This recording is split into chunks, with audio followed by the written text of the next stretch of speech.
Good evening, boys and girls, ladies and jelly spoons, and those of you who don't subscribe to either one of the binaries, welcome along to my latest stream. It has been a long time between drinks. I have got myself the Punish Props pattern for the Mandalorian Helmet, and I'm going to have a go at Bill's challenge this month is to make either the Boba Fett helmet or the Mandalorian helmet off his patterns, and then do a little 10-second finished build vid. I have in front of me some 10mm EVA foam floor mats and the patterns. I've already cut the patterns out because that was like a boring bit to do. So I'm going to pin them out here on the paper, trace them out, then get down to the business of cutting them out and gluing them together. Bill's patterns are already scaled on American letter size paper. I did manage to print them out on A4, and all I did was tell it to print at actual size, and they still fit within the boundaries of an A4 piece of paper. So lovely. Except for just a tiny little bit on the corner of one of these larger squares, and it was literally just, oh, there we go, like that curve there, that top centimetre and a half. So it didn't matter. All of these are labelled as the left hand side, so we're going to lay them out, and they're all to be cut from 10mm foam, with the exception of these little beggars here, of which there are 6 of them, and you can't see because the white balance is so blinking or bad. But it does say on there, come on. There, it says 2mm times 6, alright? Trust me, that's what it says. Focus. Come on, focus, we're back down here now. Focus down here. Down here. Hey, so this piece is going to sit right here underneath the camera until we're ready for it. Hey, camera, come on, focus.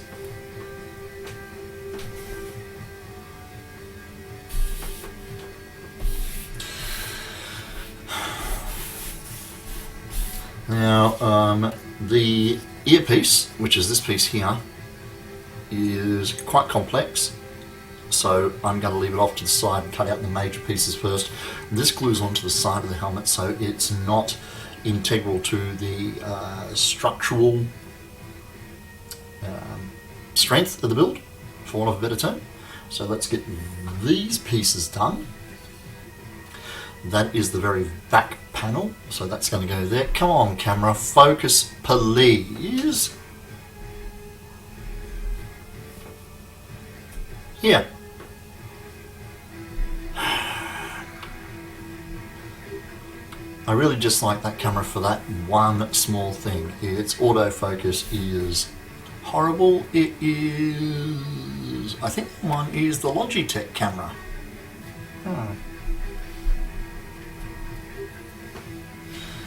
Okay. So the plan is to lay these out in a nice economical way so that we're not wasting too much foam. I know this particular type of foam is relatively cheap. It's brought from one of the department stores, and I got it from the hardware store in their sports section.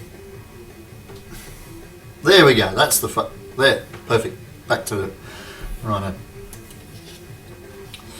So the pieces are relatively easy to identify. These are obviously the cheek components. This edge here is the inside of the visor. This recess here is the top of the view, so that classic Mando T will go in there.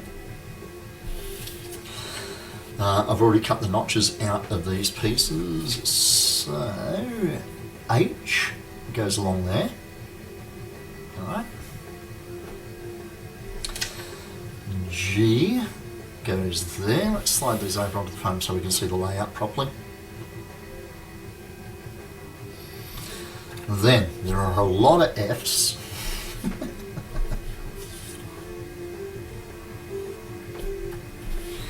which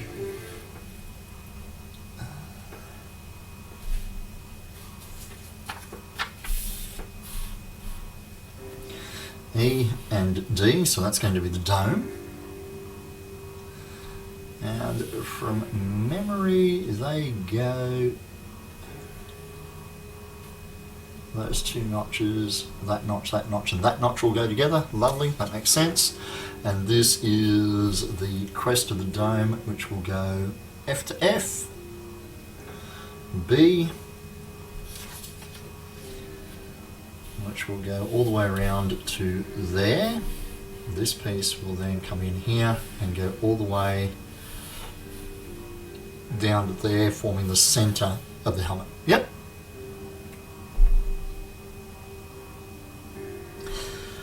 Every single cut on here is a 90-degree cut, with the exception of some cuts here and here on the cheekbones, which Bill has kindly already explained. There is an outer bevel on L, which means we're going to cut from the edge of the pattern outwards into excess material on a 40-degree angle.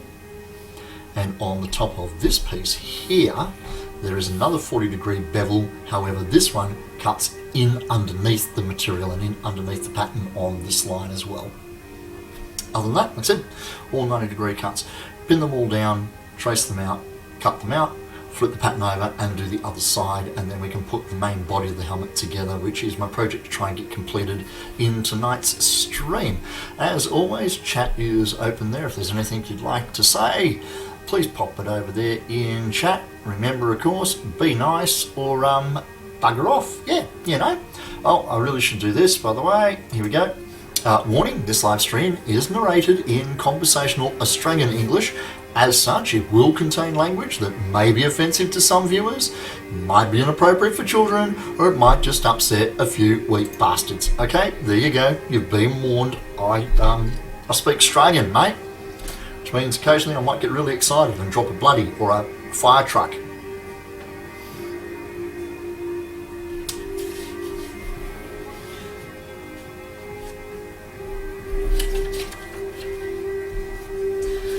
Let's put those like that. Now these floor mats do have texture on the back. It's a really light checker as opposed to the checkered plate stuff that you see on some of them. So I don't at this time plan to do any finishing on the inside.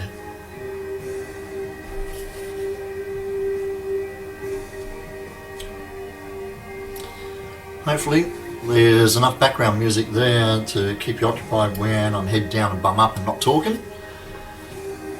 And hopefully the volume level is loud enough on the microphone that you can hear me. It does look a little low on my peak down there though. That's because I've moved the microphone up away from the speakers so I don't get feedback. Okay. Looking at this, we may end up being able to get the entire helmet main body out of one sheet of foam.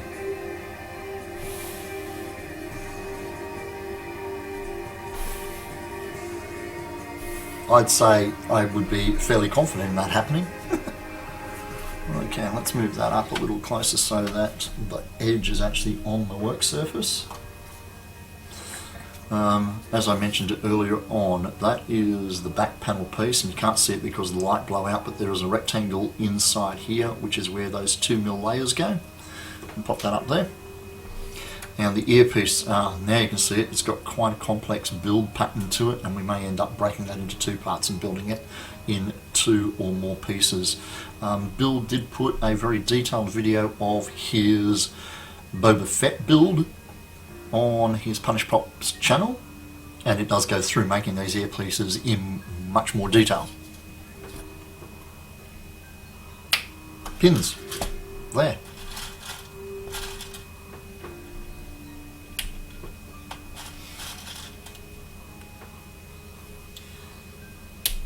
So it's a Thursday night, actually I lie, it's Friday morning. It's 10 to 1 in the morning here in Western Australia.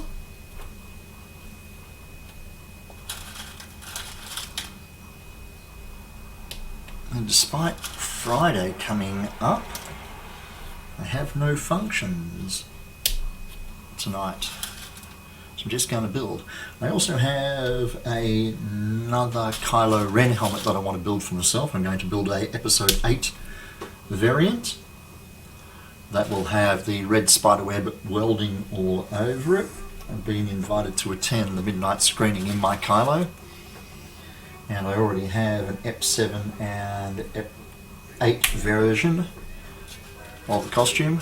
The Episode 9 version, from what we've seen so far in all the promo material and the trailers, is fairly close to the Episode 8 version, with the exception of that rebuilt helmet with the red spiderwebs, and that his cloak now has a hood on it, reminiscent to the hood that was on his his cape now has a hood on it, reminiscent of his cloak having a cape on it back in Episode 7.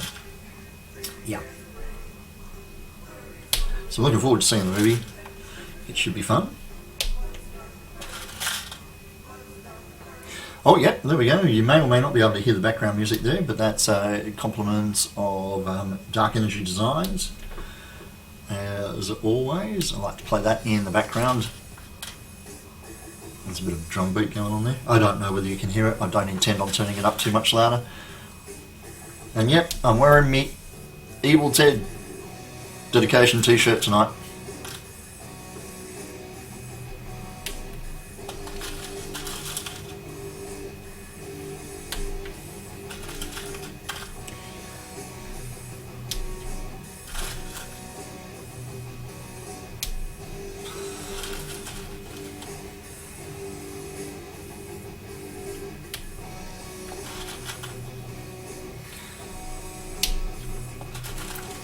And because these pieces do have the bevels on them, or more particularly this piece has the bevel that leads out from the pattern, I might pop it off to the side a little bit, maybe drop it in there to make sure that I do have material above it, whereas this piece has an undercut bevel that goes in underneath the pattern. I don't need to make sure that I have enough material for that.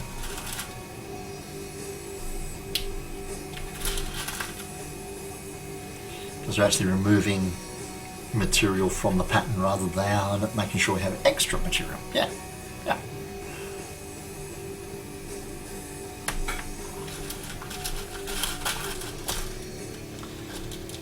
Now, when Bill put his version of this helmet together, he did something I haven't seen done. He coated his EVA foam with, I think he said 2-part Epsilon epoxy to give it a hard shell. I'm really tempted to try that with an Australian variation of the Epsilon. And then he used, he spray painted the whole thing high gloss black and coated it with graphite powder. I did a little research. My local hardware store chain does sell graphite powder at a really affordable price. So I'm really tempted to give it a try because I've never done that before. Once he did that, he then protected the graphite powder with the Alclad Clear. I know Alclad has some really nice properties in that it doesn't make chrome lose its shine. Now I don't have access to the Alclad. It's really expensive here in Australia. But I'm going to do a test piece and see whether a normal clear high gloss varnish or a normal clear matte varnish will preserve the powdered graphite finish and allow you to handle it, because from my understanding the powdered graphite is notorious for its ability to transfer from your build to your hands with handling. Okay, I like to trace out the pattern and then give myself a little tick on the side to show that I've done it, so then when I flip it over on the other side I'm not messing around looking for pieces. As always, don't just throw the pattern away. Transfer the keys onto it.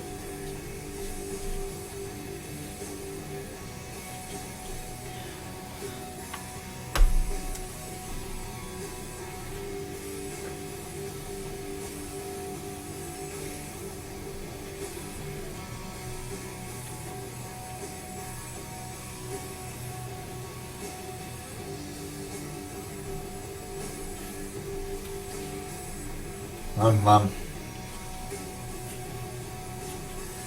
hoping that the getting into the build will get the energy flowing again and give me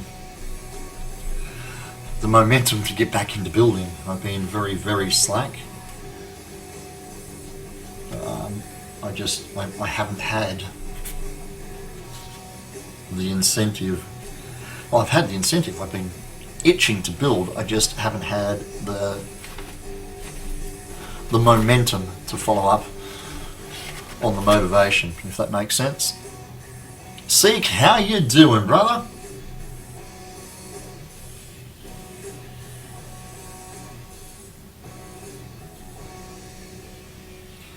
So I'm hoping that building something that I got a bit of a buzz out of. I've managed to see the first episode of The Mandalorian. I won't be discussing the show because I understand quite a few people have not seen it yet, and our Australian mates won't get to see it till next week. Our UK mates don't even get to see it till March. Have I tried running downhill? Mate, I've tried rolling downhill. Who the hell's got the energy to run?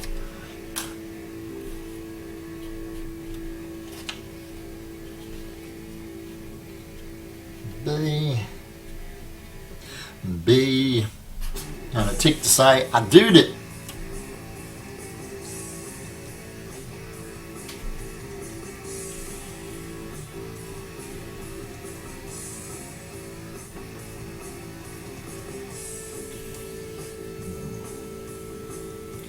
Our convention season is pretty much done and dusted here in Western Australia now. We've got some conventions on the eastern states that are still going on. But I ain't got the revenue stream to pay for that kind of dedication to cosplay at the moment, to travel to the other side of the country.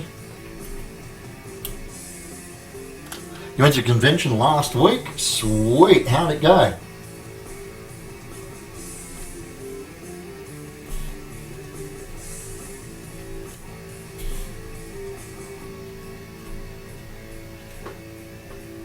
Your first ever convention? Dude, one of us, one of us, one of us. You absolutely loved it? Of course, man, it's a bunch of geeks getting together where you don't have to be embarrassed about the fact that you're costumed, that you love a fandom, because everybody there is costuming. Everybody there loves their own fandom, and if you're really lucky, they love your fandom too. And if they don't love your fandom, they appreciate the amount of effort that you put into in your costume. And if you don't go in costume, you just tell them that you're a sim or an extra from a movie. And yeah, you fit right in anyway.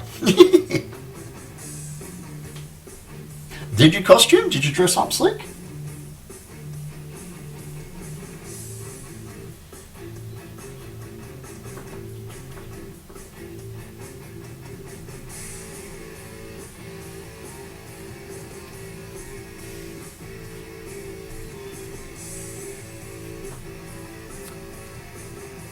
You started a costume for next year?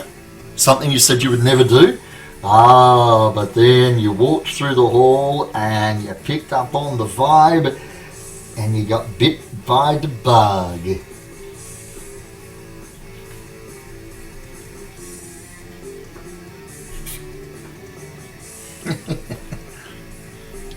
That's a sign of maturity, mate, being able to make a decision based on new information and new experiences. That's an E over there, that's an F down there, and that's a B over there.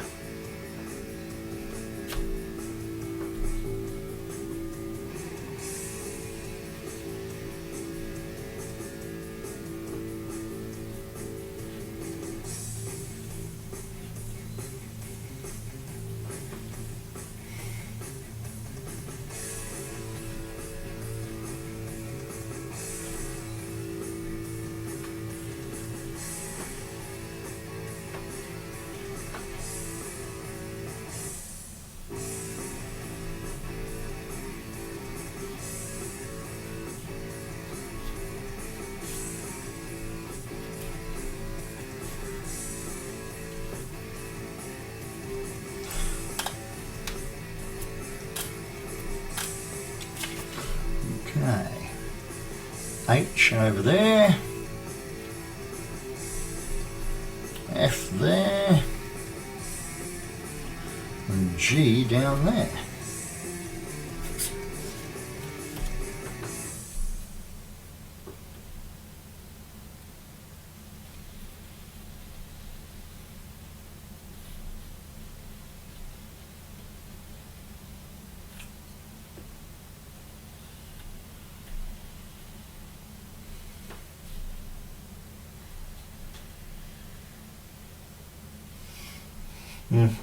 One, two, three.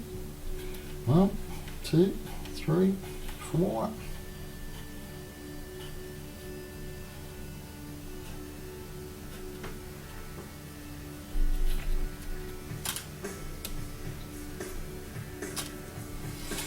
Okay. D, B, E, F.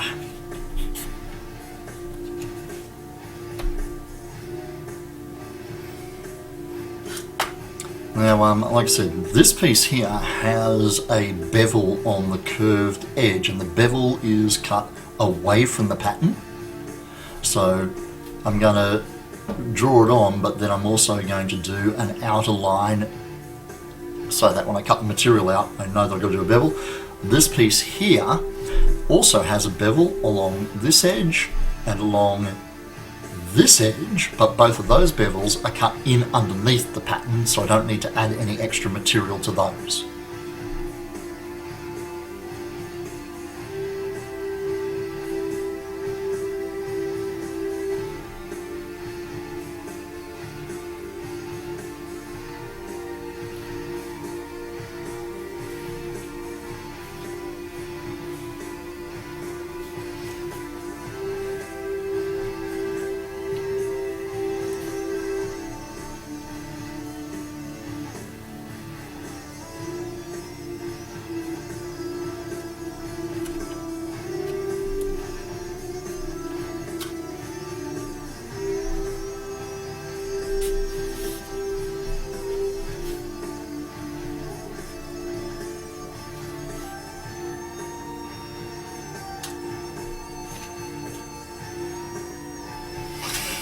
Okay, 2 more pieces to trace, and then we have the entire, well, one entire half of the pattern. Flip these puppies over and do the other half.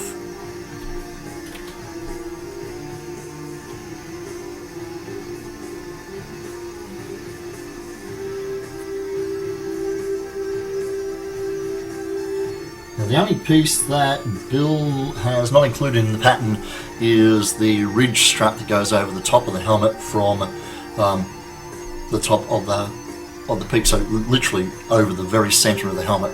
But he does explain the thickness of the foam to use, the width of the foam, and the length of the piece to get that strap correct. And there are quite a few reference images out now that the Mandalorian has dropped that show the angle for the very front of that, the peak between the eyebrows basically.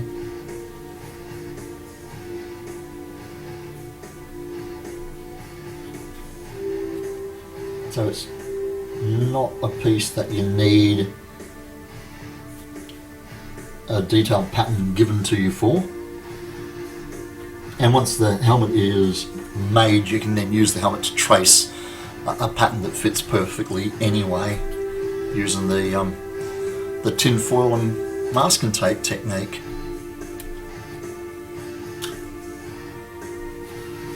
Okay, we have a H there and a F there. Okay, and K there. Mandalorian is the name of a character in a series of books by David and Lee Edding. Yeah. The new TV series that's out called The Mandalorian, the character does have a name. It's not mentioned in the first episode at all. And and people are speculating that it is, that he will continue to be nameless. However, the actor who portrays the role has mentioned his name in an interview when talking about his character.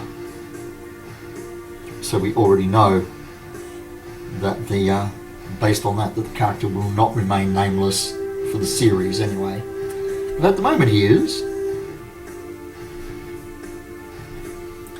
Quite enjoyed the first episode.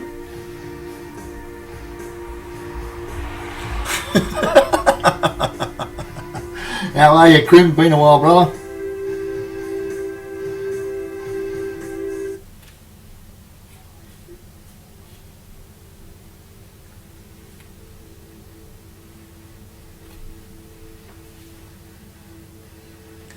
Don't watch TV? This isn't on TV. It's on the Disney Channel.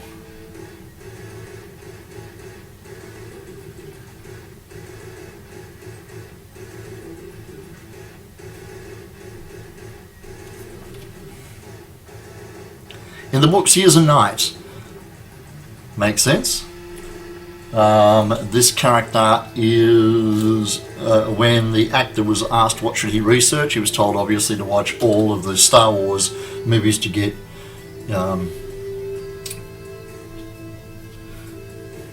up with the lore and stuff, which he did. And then he was also told to go and watch all of the Clint Eastwood spaghetti westerns, because this guy's a bounty hunter out in the Outer Rim, in the Forgotten Areas. So yeah. Is he an Ewok? He could be, but I think he's a little tall for that.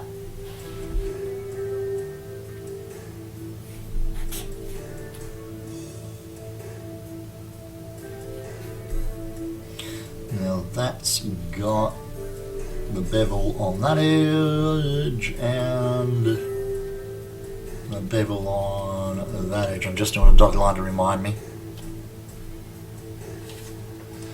That's quite an economical pattern, this one. That's all of one half of the helmet, like I said. So now we'll just flip these puppies over. Yeah, it is, mate. It's a bill for me. Actually, Krim, with your height, you could quite possibly be one of the very rare hairless Ewoks.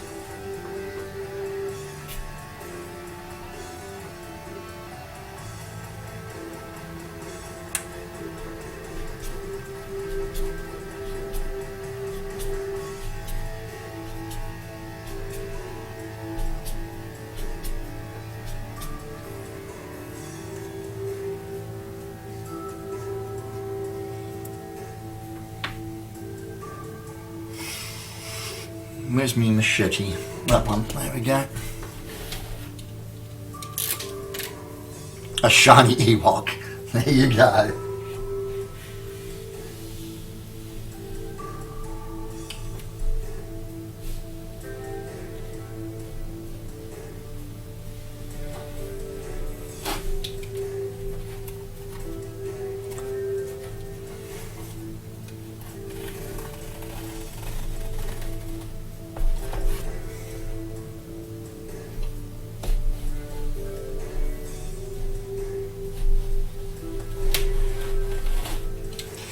I think you're safe, Crims. The battle cry of Crims, I choose you. I'm pretty certain we're not going to hear that anytime soon, dude.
That is from the Kylo helmet pattern.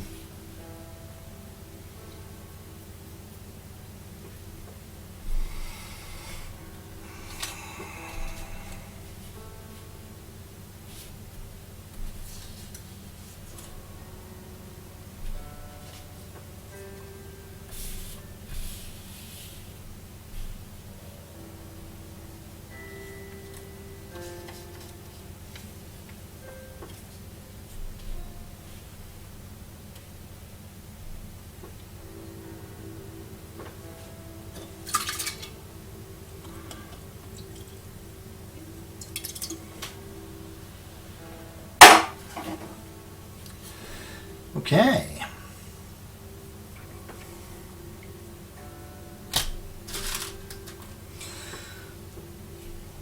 Let's get this second bit taken care of.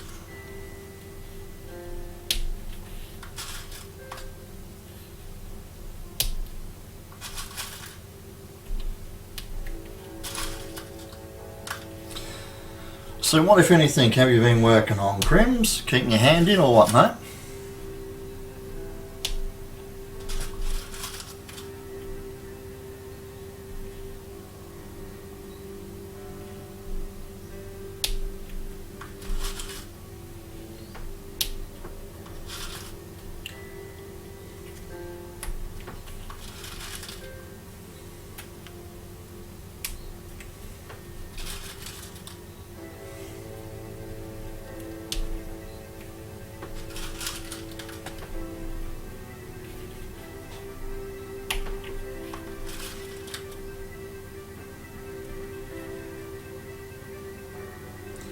You've been playing a lot of Gundam Battle Operation 2 on the PS4. Hey, why not, mate? I've been playing a lot of Minecraft. I'm on a server which I initially jumped on to try and get some gameplay going with my grandkids. And because they don't play Master Race, they can't cross-platform with me at the moment, unfortunately. But I'm quite enjoying the service, so I stayed. And I've been back into World of Warcraft with a little more passion in the last couple of weeks than I've had for a little while. And then, yeah, same as you. Same up and down. All day, every day.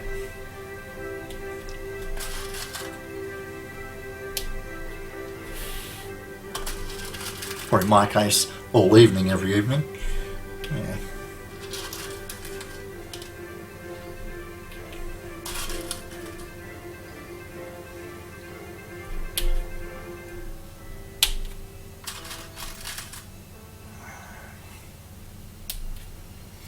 So, Seek, what convention did you go to, mate?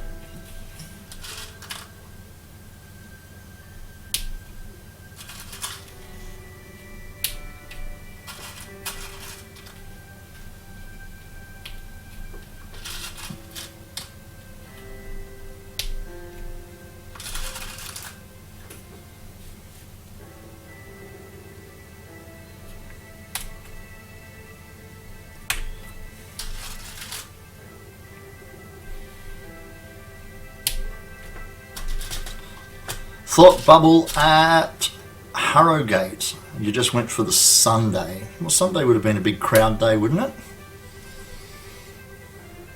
It's not one I've heard of, Thought Bubble. But I just got to put the lid back on the tin. Well, what's the point of doing that? I'm just going to trace these out and pull the bins out. But then again, I don't get to hear a lot of the UK conventions either.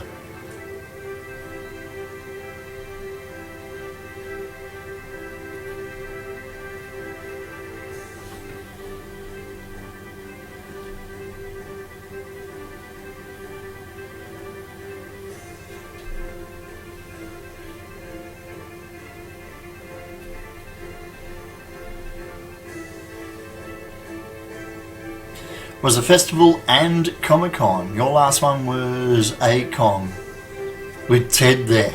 Mate, that would have been freaking awesome. I gotta get, that's, my bucket list is to get stateside and, and attend BlizzCon, DragonCon, San Diego Comic-Con. They're the three on my bucket list that I really want to enjoy.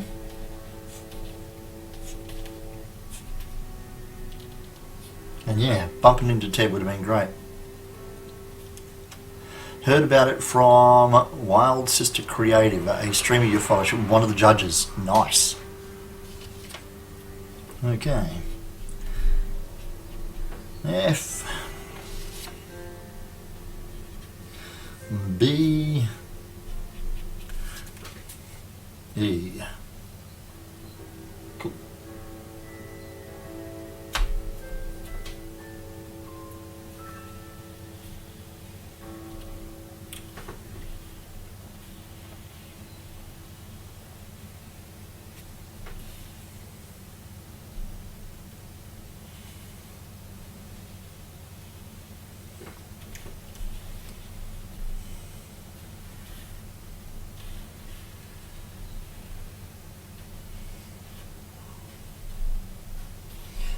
Okay.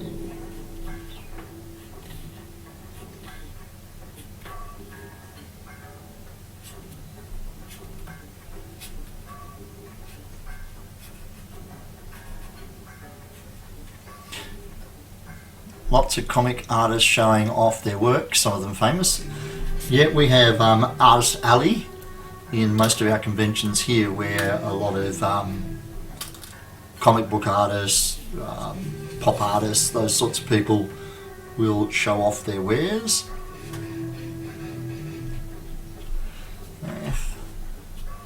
F, H, and H, and G over there. That looks right.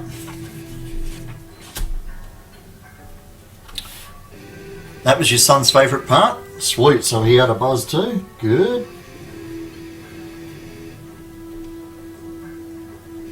I like seeing a lot of the artists in Artist Alley where they'll actually do work while you're there watching them. You manage to get Darth Vader to pose for a photo without strangling you. It's his favourite go-to pose, force choking people.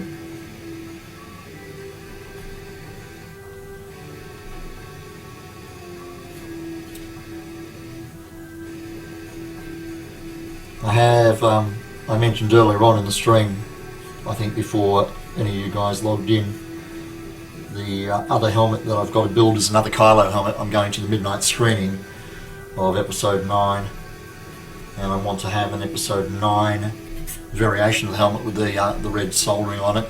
So once again, I will be there being called Darth Vader because normies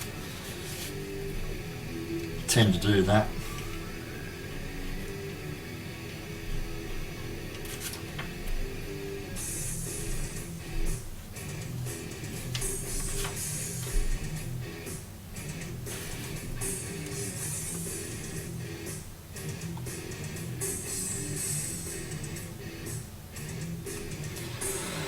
I would hope though at a midnight screening of a Star Wars movie that the majority of people there would be fans. We've had enough exposure to Kylo now to know that he's not Vader, and he never will be a shadow of him.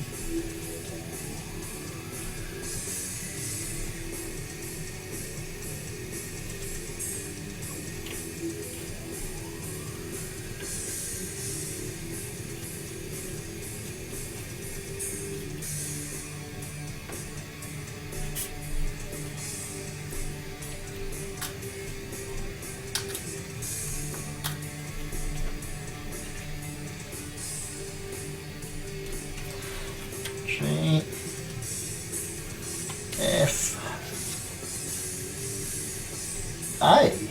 Oh, okay, that's one I don't come across often. Oh, that's because it's across the dome of the helmet. It joins, obviously, that piece, because that's got the B on it.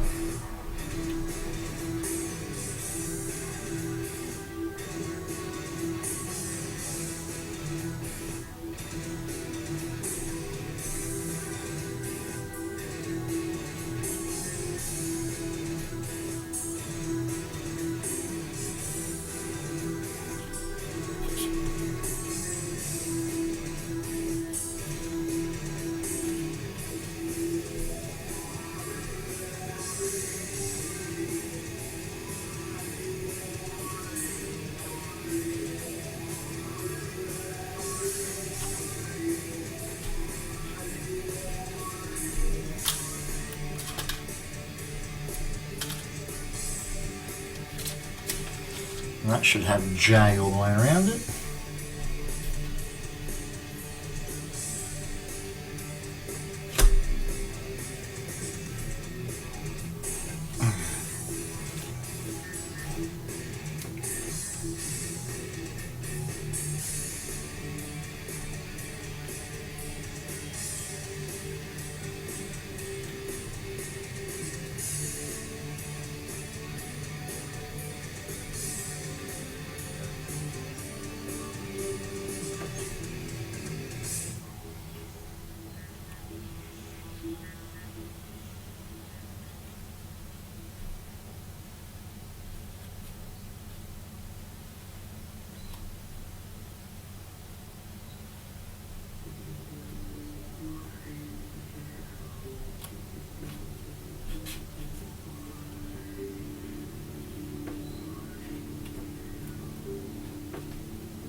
H, F,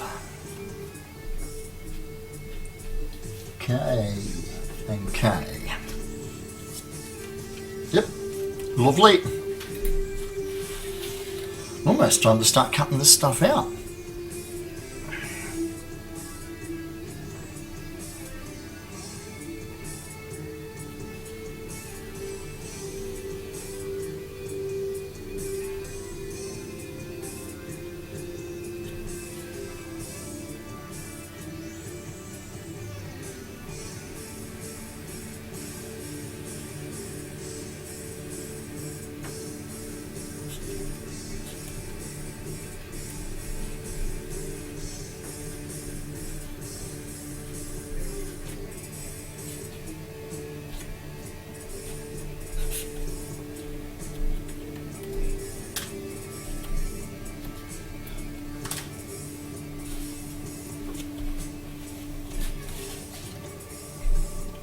C, B, A, D, and F. Yep.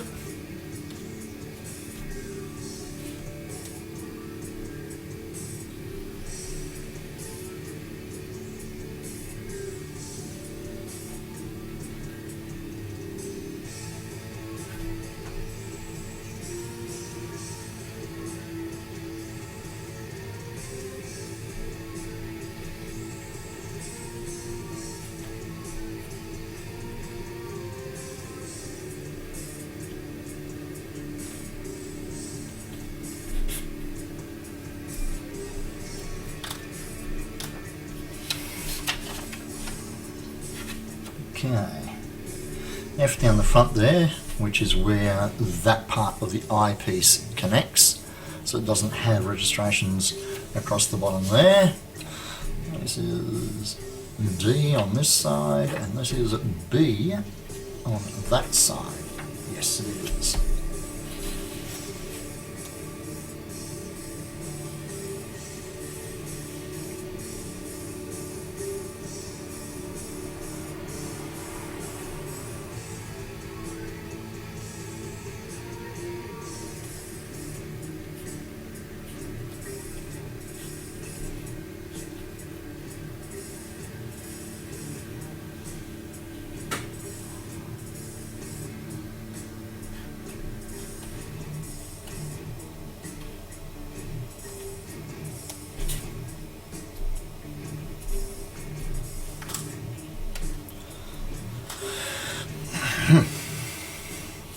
Okay, so there shouldn't be a, there isn't, good, B there, B there, C there, and A there. The reason that there's no code on this end is that is going to be above the eye, so it's going to run parallel to this piece here.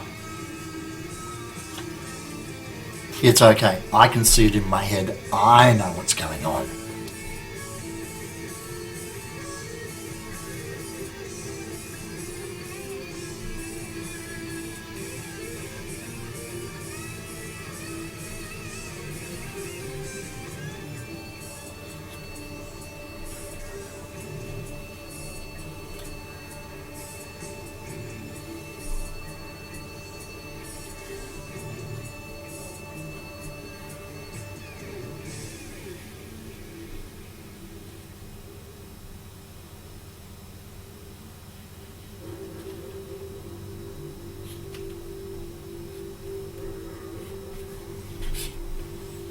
Nice piece.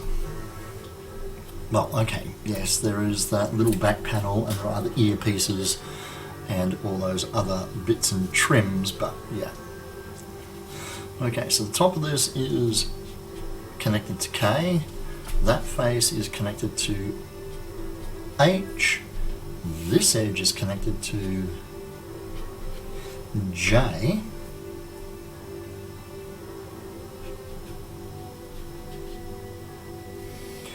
And it has an undercut bevel. And that has an undercut bevel. Woohoo! Now I put crosses in every one of the left-hand pieces to indicate that they're all one side. I don't need to put any markings on these ones with the exception of our keys, because if they're plain they all go on one side, if they got a cross they all go on the other side. Simples! So actually differentiating between left and right is, you know, kind of overkill. Okay, let's put this, where's the...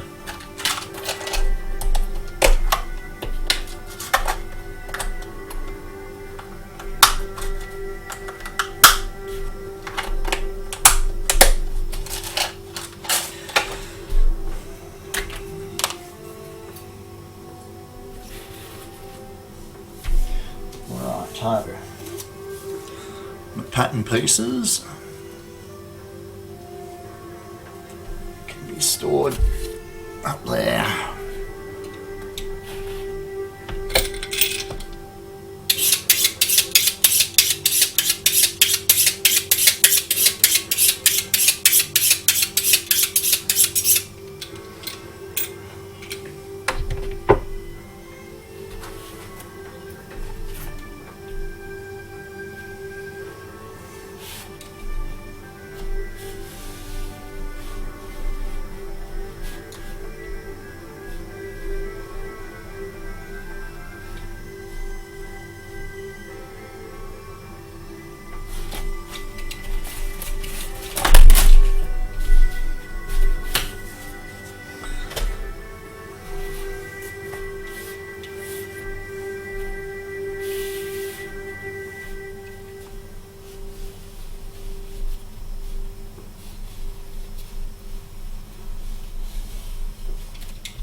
Like I said, this has got that finer texture on the bottom of it rather than the big old checker plate.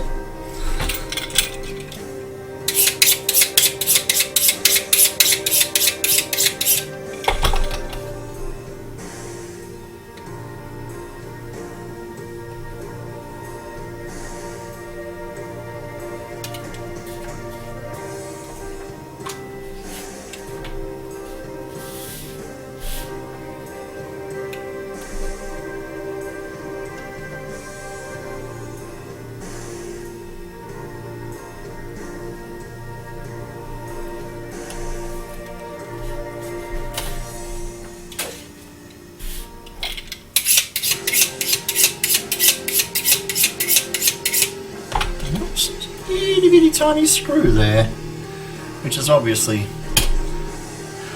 out of something important.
Okay, so this edge and this edge are the ones that have an undercut bevel at about 40 degrees.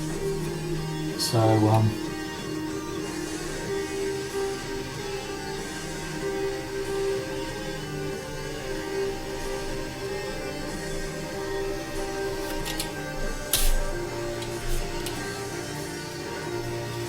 yeah, it's not quite. So yeah. What's this, rats? I wanted banana and crisp sandwiches, but we have no crisps. Bugger, mate. You shall have to have none.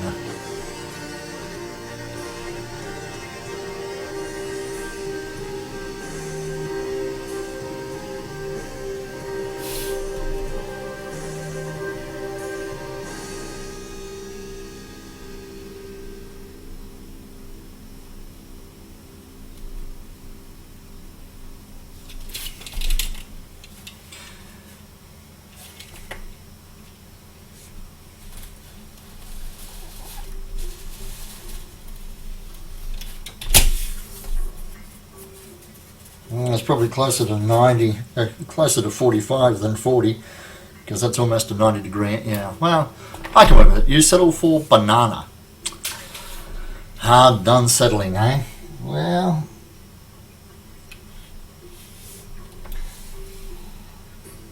I commend you for coming out of that challenge alive, mate. I do. This is too tight of a curve to cut effectively with the wide blade. So I'm going to drop back down to the 10mm, which will allow me to get that curve cut a little easier.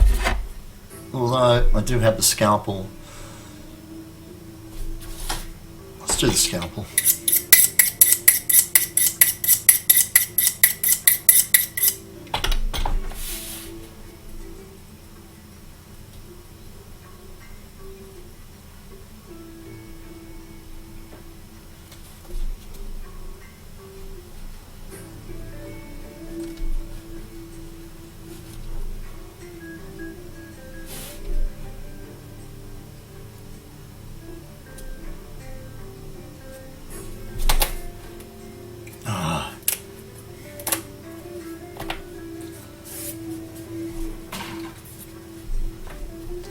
Yay!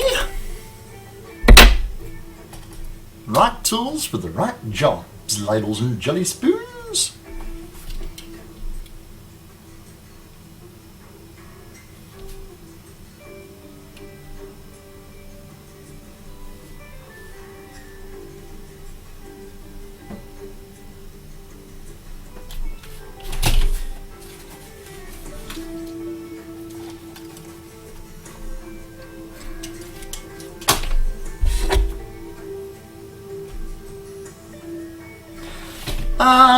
I don't think I'm going to do a copy of The Mandalorian, but yes, I do plan on making a full Mando costume.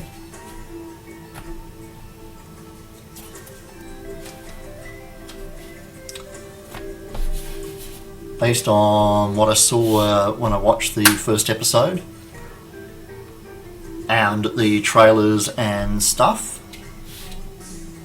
I would say that his costume is going to develop over the entire first season.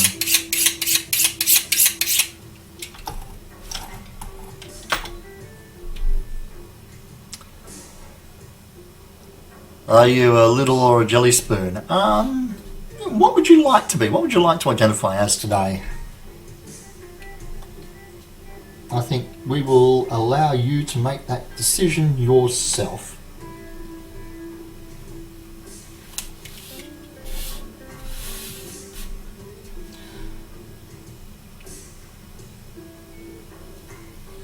Indeed, you may identify as a meat popsicle.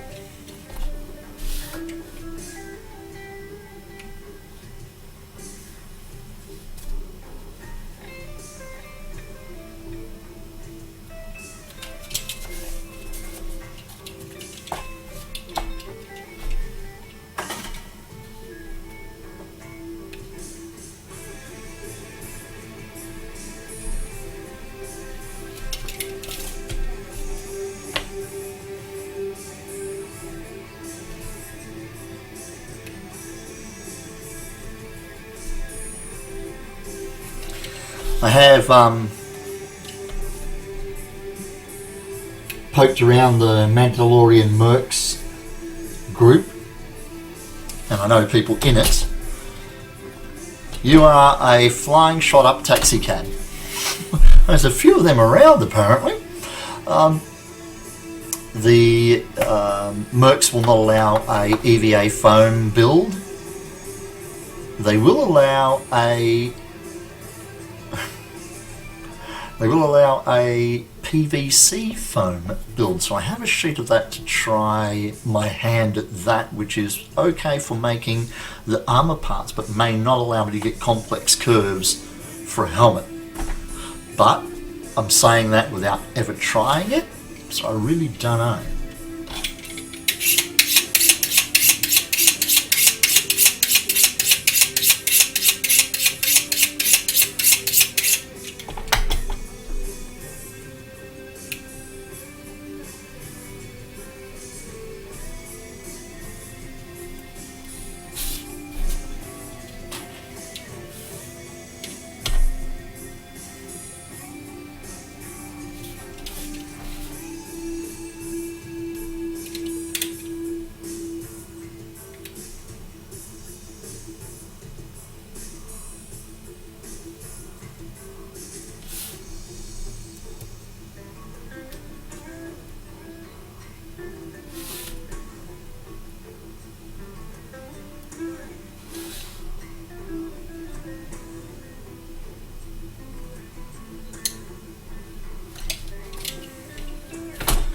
Multipass.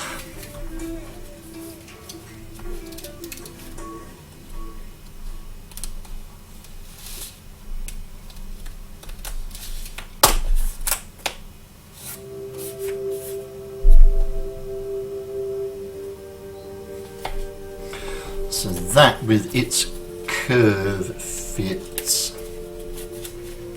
in underneath there to give us that cheekbone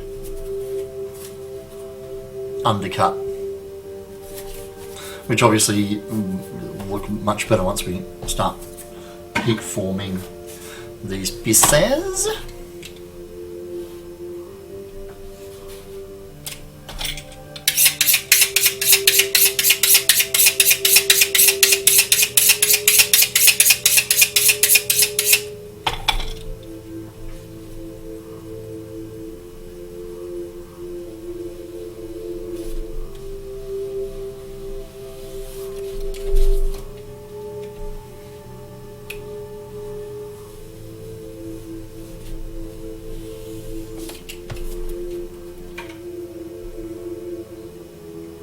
I thought I nicked the edge of my finger then. It's okay, I got 7 more fingers, a couple of thumbs, we'll be fine.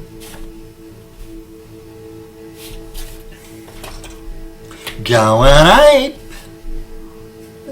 How you doing? Yes, it is, Crims, it's based on Bill's patterns.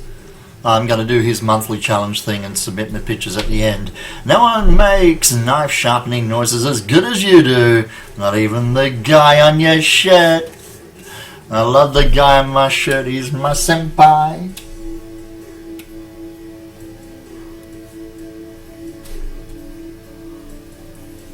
But you with that bloody naga, Jesus Christ, woman. That was freaking amazing! Oh wait, I've done my language disclaimer. I can say it. It was fucking amazing.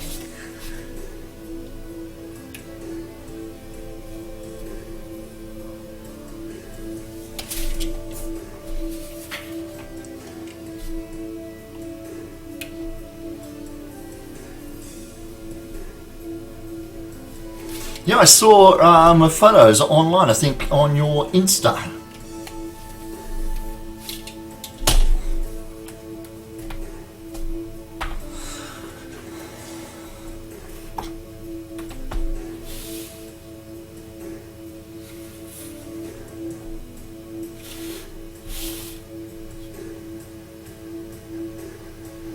Could have thought the placement of these two pieces out just a little better.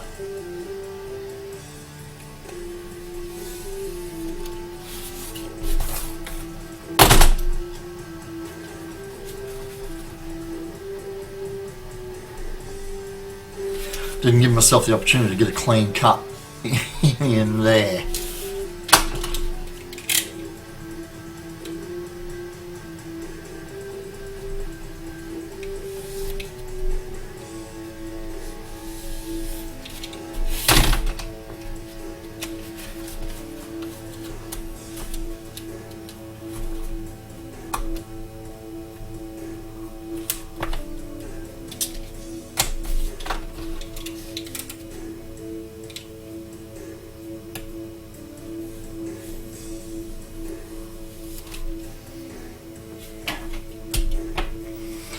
Alright, this piece is the last piece for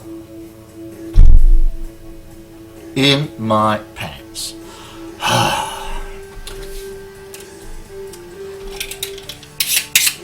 Such a gentleman. Don't know how the ladies resist you, Crims.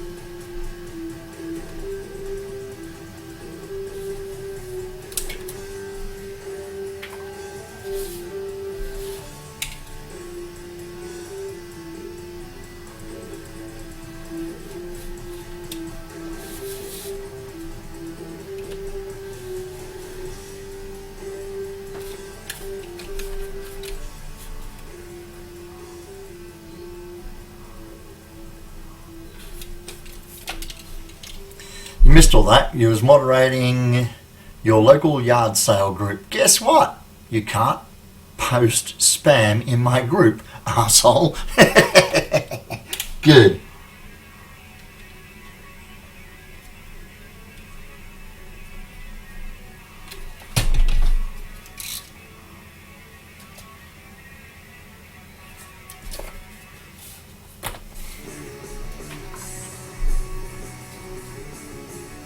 That's a great question to ask my girlfriend next time I talk to her.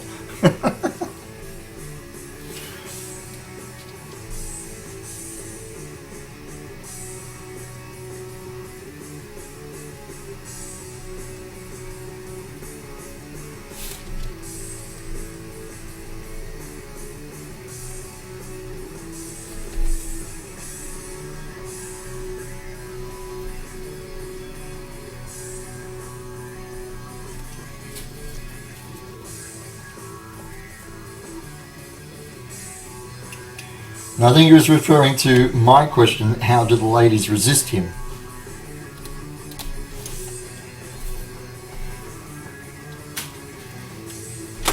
Yeah, because that could lead to some really embarrassing answers, mate, if you're going to ask your girlfriend if that's Bill's helmet.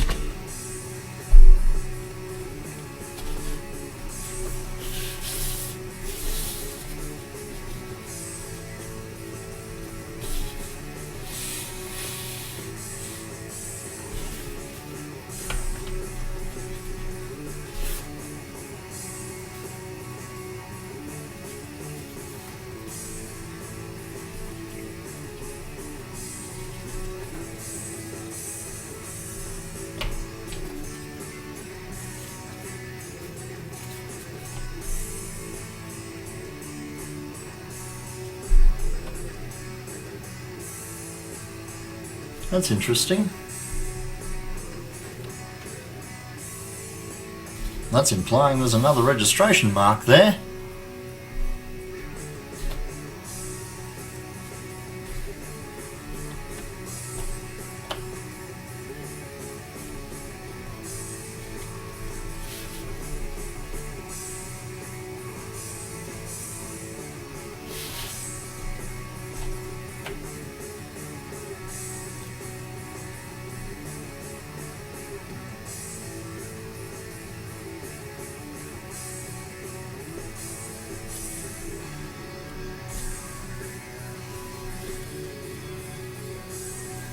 They go like that. which means those registration marks go there.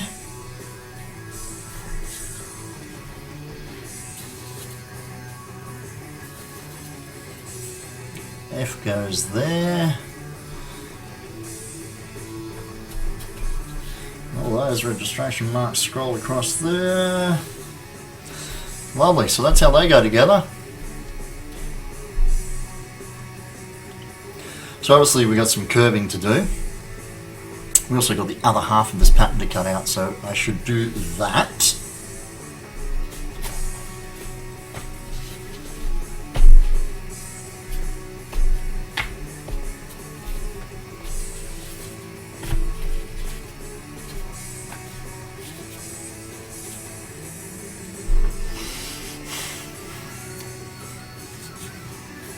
Get bent, indeed.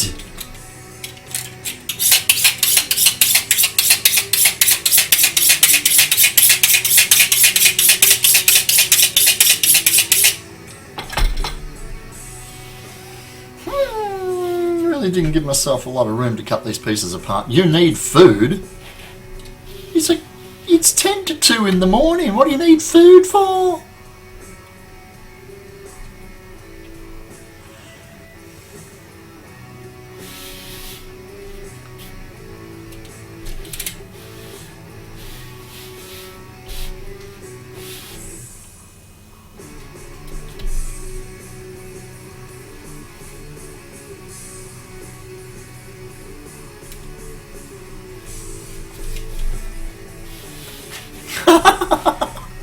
It's a bit, isn't it?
That'll make it a little easier to work with.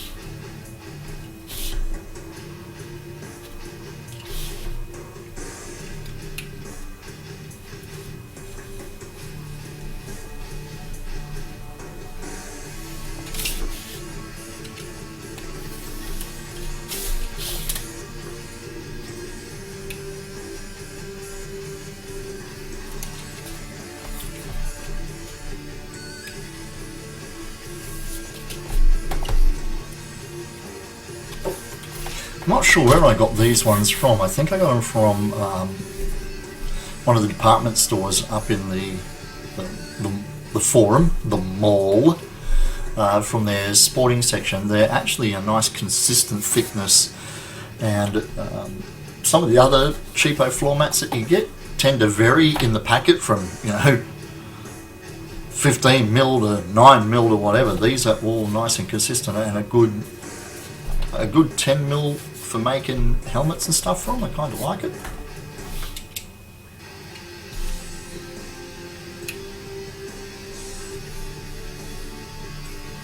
Well, I like it now. Let's see how much I like it when we glue these bits together to see whether I actually get something that looks like a helmet. You like the texture on the back?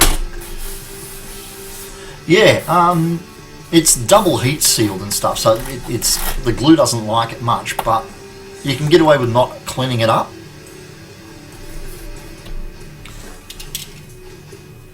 Whereas that heavy checker plate look, just, yeah, there's nothing to do but get rid of it.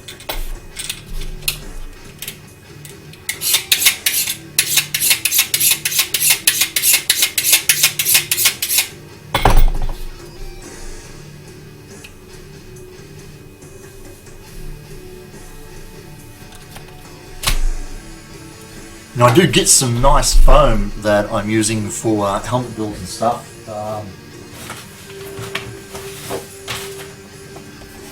I get sheets of this now, 1 meter wide by 2 meters long. This is the 6 mil stuff. It's 75 kilos per cubic meter, so it's reasonably dense. It's denser than the foam floor mats, and I like it for compound curves. This is stuff from a local supplier, which is like my version of TNT props. This is play by proxy, and that is bloody horrible. They also do 100 kilo per cubic meter, which we use for weapons. Much denser, nice, sandable and carvable and stuff with the Dremel. You can, yeah. But for this project, I don't want to waste good material on something that I'm not 100% confident with. I built a Kylo and screwed it up recently, and yeah, I just kind of feel a bit meh. So I want to knock out something that I can get a successful build from to try and get the whole positivity thing back.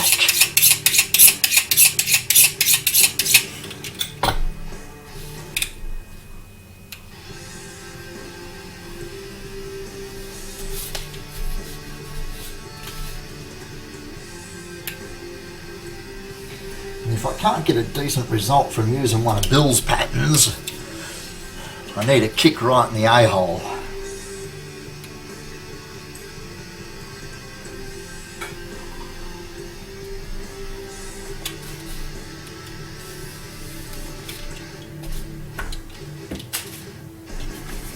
You need food? Still. Yep, keep at it, doing something interim. That's why I'm putting an octopus on my chest.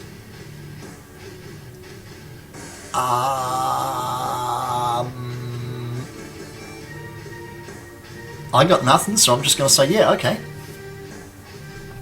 I'm assuming that's got something to do with your next build. But, yeah, just some rando putting an octopus on my chest. Yeah.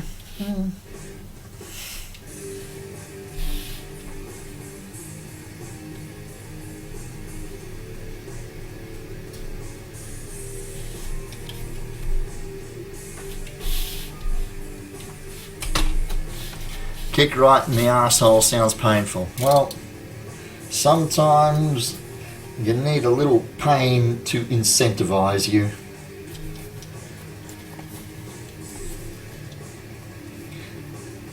Oh, look out. Becky's put a link up. Ladles and jelly spoons.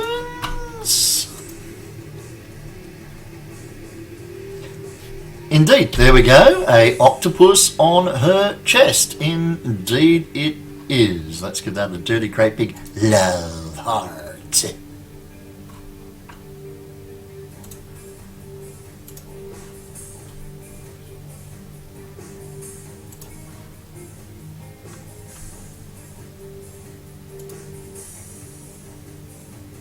By the power of Octobra.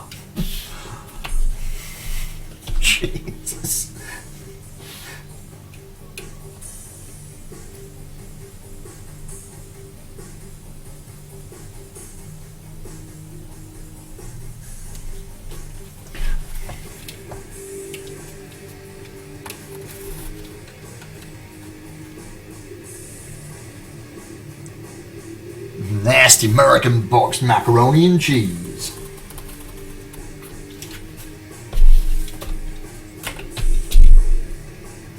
If you put peas in it, you can call it healthy. Well, yeah, at least you'll be eating your greens then, won't you?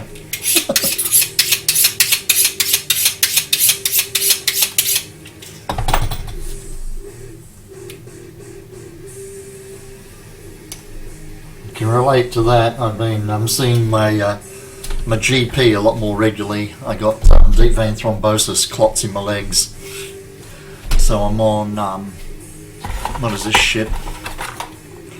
I'm on Xarelto, which is a blood thinner. Rivaroxaban, yeah, for life apparently, and got all the blood tests done, all that sort of shit. My cholesterol's high, I need to exercise more and eat healthy and all that sort of shizer. I've got an appointment with him tomorrow at 4:30 to go over my blood tests. Blood thinners are fun, yep. Well, at least I didn't get warfarin. That's a pain in the ass, all those fucking tests and shit. Not in the mood for that.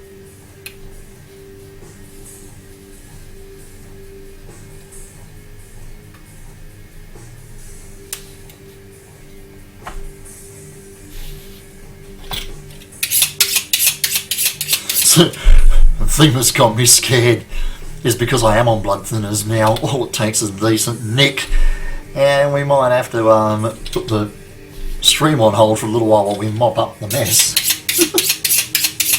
Dad was on Modidin for a long time. Yeah, well, this is my first pack. I had really bad DVT in my legs, swollen up, rock hard, deep sharp pain, like I've been corked in the muscles all the way down, and it stayed there for like 2 or 3 weeks. And when I finally got in to see my GP, he hit the freaking roof. Don't walk, don't work, don't run, don't do anything that could dislodge those clots. You could get an aneurysm or a stroke or a PE. I went, well, look, I don't know much, doc, but I know I don't have a hole in my heart, so a stroke and a aneurysm are pretty out there. But yeah, I could get a PE, that would slow me down a fair bit. But yeah, he's not happy. Apparently, I don't see him often enough. It was a year ago that I saw him. He wants us to be good friends now. Yeah, I haven't thrown the clot. I still have pain in my calf and my thigh in my right leg. Not enough to worry about the painkillers. I'm on Targin, oxycodone hydrochloride with a mix of naloxone hydrochloride. Because the oxy is highly addictive, the naloxone is the stuff they put in them to stop them from being addictive. He put me on Palaxia first, and I went back to him and accused him of putting me on placebos, because the chemical compound in Palaxia, despite the fact being equivalent to like 15 milligrams of morphine, didn't affect me at all. It had absolutely no redeeming qualities. The Targin, I've only had to take 2 of them in the 3 weeks that I've had the clot. Now that the pressure's gone down and the swelling's gone down, if I need any pain relief, this bloody well 660 milligrams of freaking paracetamol. So yeah, I got a whole freaking slew of drugs up there on the shelf now. It's like I'm an old man all of a sudden.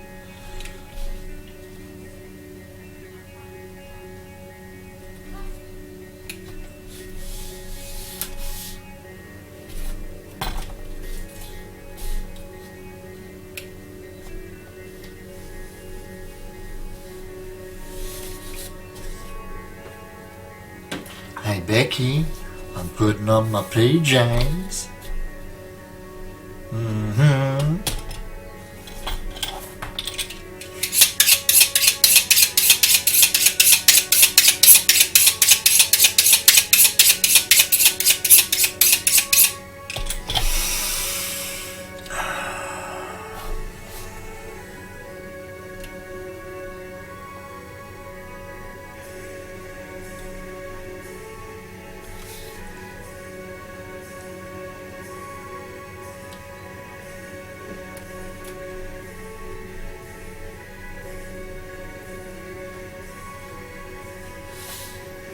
You kids know this isn't that kind of stream, don't you?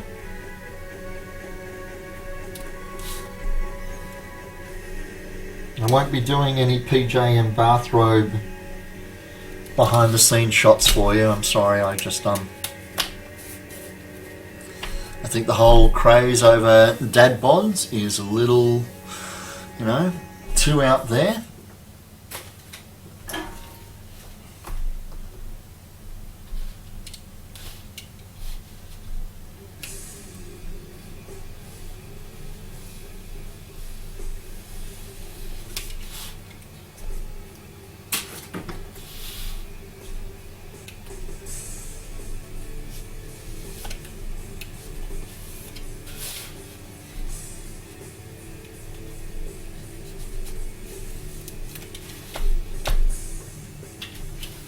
It's a weird niche, ugly bathrobe, middle-aged, grey-haired lady stuff. It's not that weird.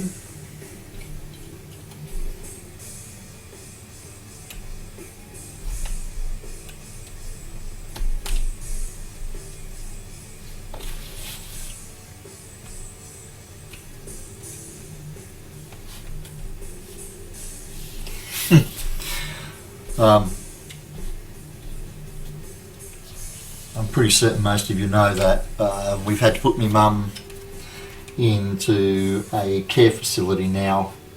She can't handle life on her own. Since we lost Dad, she tried to soldier on with the house by herself, and she's a fall risk, and she broke her back a couple of months ago, and since then she's never been back to the house, which is in care. She's been in care now for about 5 months, I guess. She's telling me yesterday, because I see her daily now, which is good, on the advantage of having much closer, that one of the nursing staff down there at the care centre was asking why they never get to see my wife. I mean, I turn up with my daughter and my granddaughter and my niece quite frequently, but never my wife. Why doesn't she come down?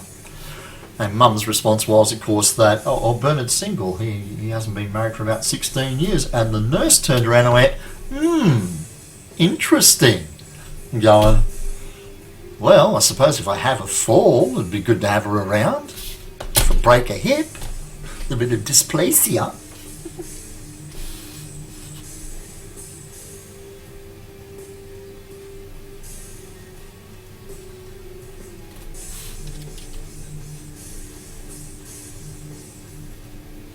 If I dislodge the clot and end up with a stroke, at least she knows how to run the defib machine.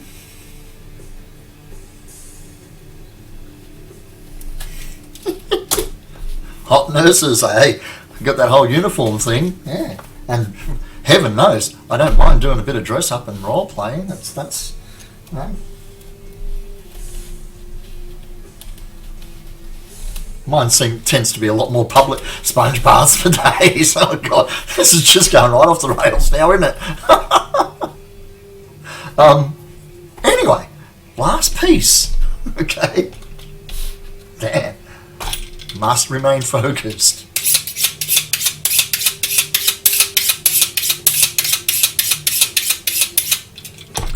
A little dotted line indicates that this is a bevel cut that is undercut beneath the pattern.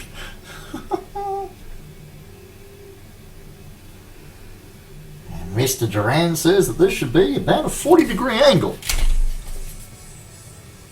So again, it's not giving me a 90 return, so I'm going to assume that it's not a 45. Are you still on about food? Go, have your mac and cheese.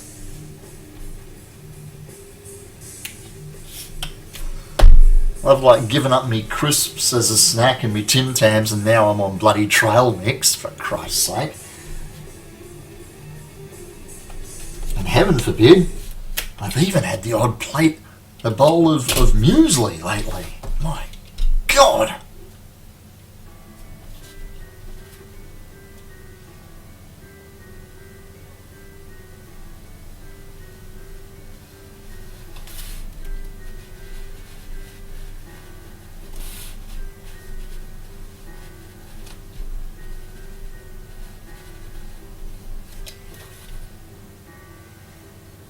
mac and cheese in a cup. On a stick?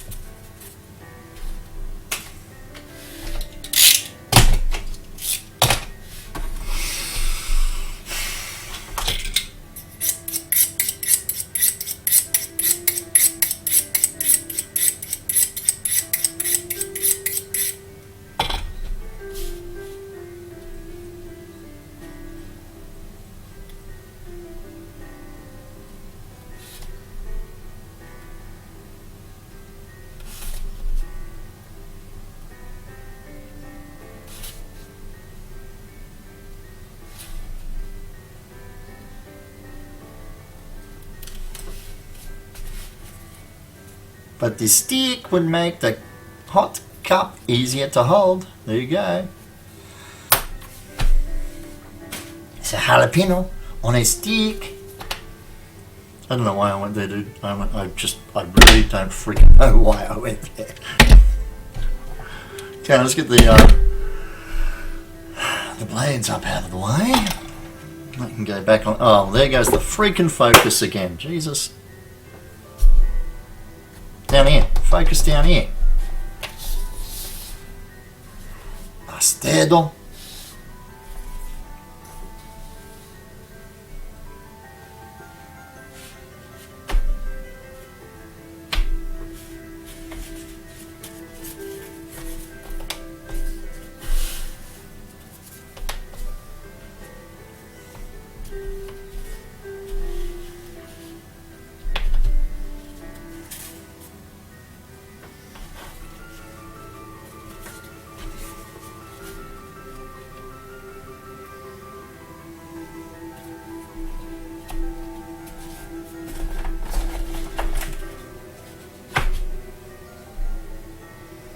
Wait a minute, let's do it this way. Grab those and put those that side. Eek! On the floor, not on the floor. And put this way.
There we go.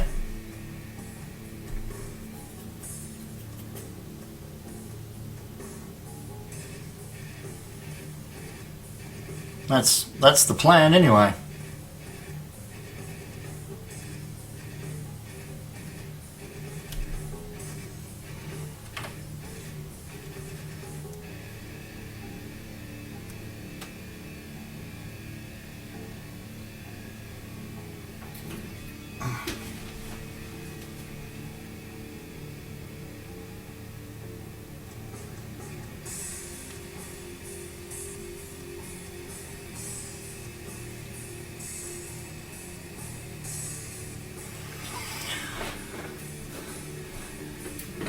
T for Terranous.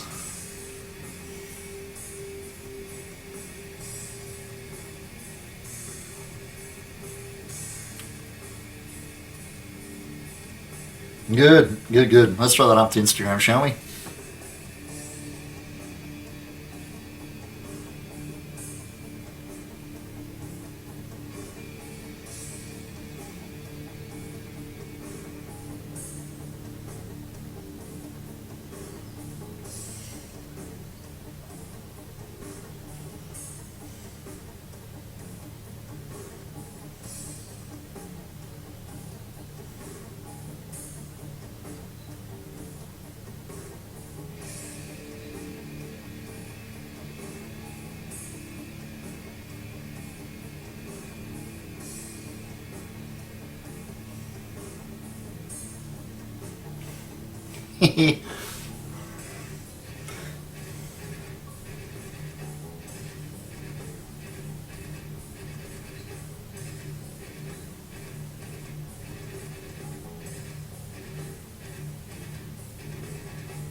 There we go.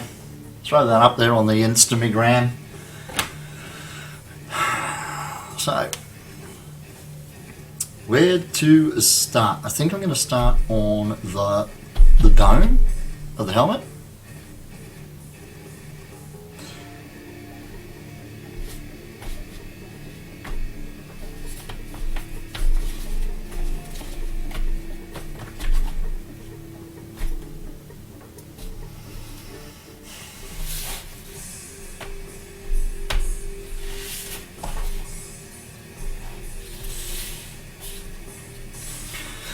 So we're going to want to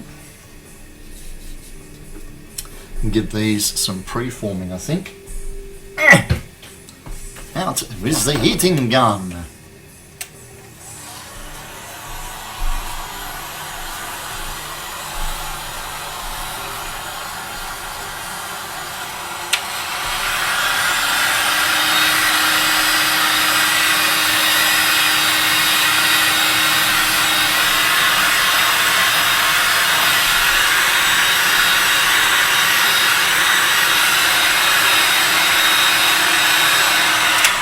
That's not going to stay.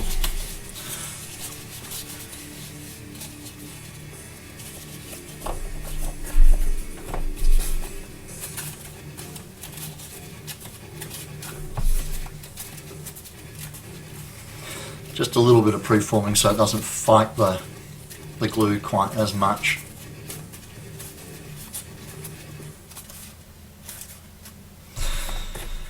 So we get those three across there, and then those two across the top.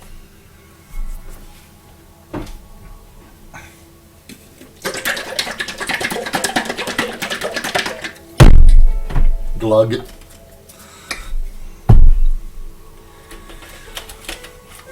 Distrustable. Hello, that's the wrong tin. That's the one.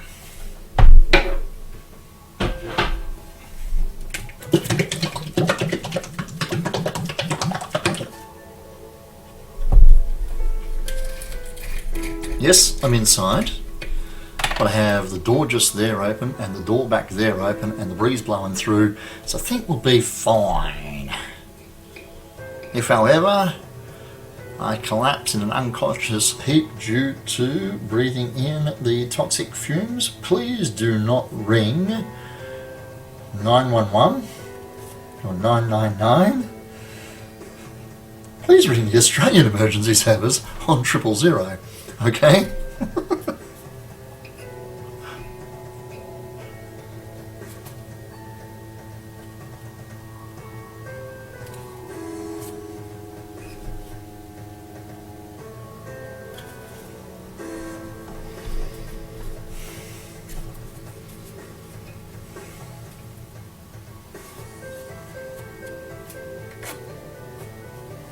So as I gab on about all the time, the glue coverage is kind of important so that you get nice crisp seams. I use a pedal pop stick to put the glue on. It was sexy, and I have spoken. Okay, I use a pedal pop stick to apply the glue. I want a nice clean surface coverage all the way across, and I want to make sure that it goes all the way out to this outer edge, which is going to be the face, or the outer facing of the helmet. So if you don't get glue all the way out to the edge, you find that your seams separate when you put them under pressure, and it's more filling and more faffing around. And who wants to be faffed around? I mean, it doesn't sound particularly enjoyable at all. You didn't wander around going, "Are you my mummy?"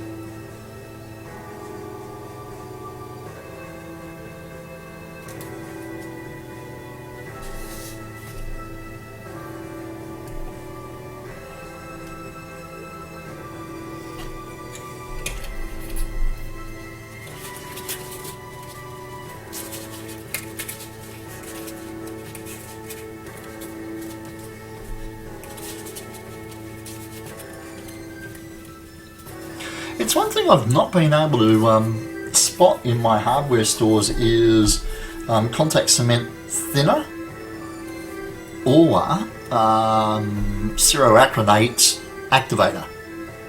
We just don't seem to have that sort of stuff readily available at the hardware store over here. Your husband got home and I'm in my mask, windows open, door shut, and he goes, "Holy Mother of God!" So he was taken back by your sexiness, or hit in the face by the obnoxiously strong fumes, or a combination of both, maybe.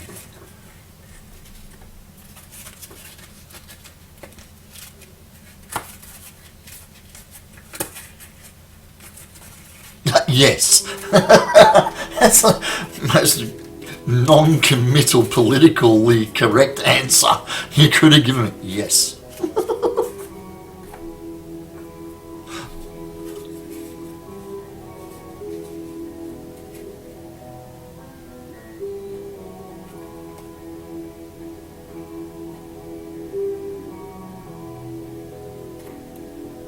So yeah, like most of us, I despise having to clean up seams and any more than I absolutely have to. So getting them together nicely in the first place eliminates a lot of that excessively irritating level of work. Okay, so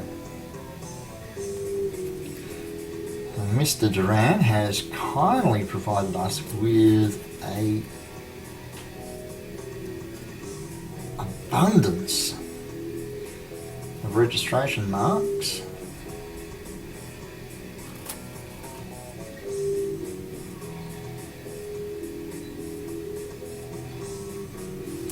Which is good. Us Yanks are having good political times. Well, in Australia, we have a response for that, and it's called bullshit. But hey, each to his own, said Mary as she kissed the cow.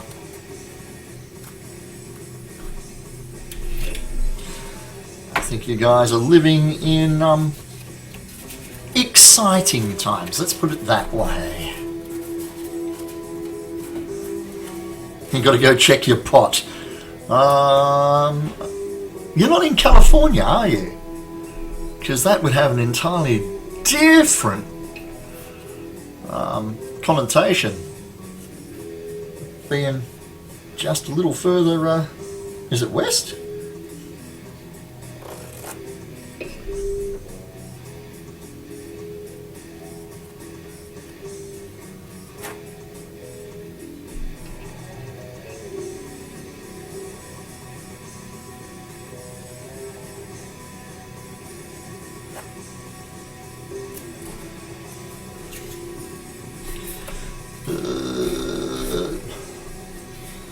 That edge and this edge.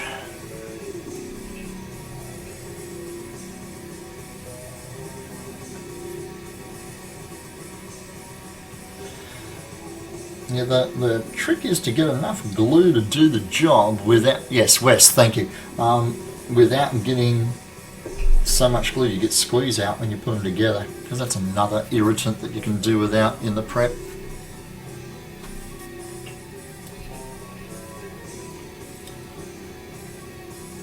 But she can get it in her town, pot in her town. Oh yeah, you just go down to the kitchen goods store, don't you? Frying pans, skillets.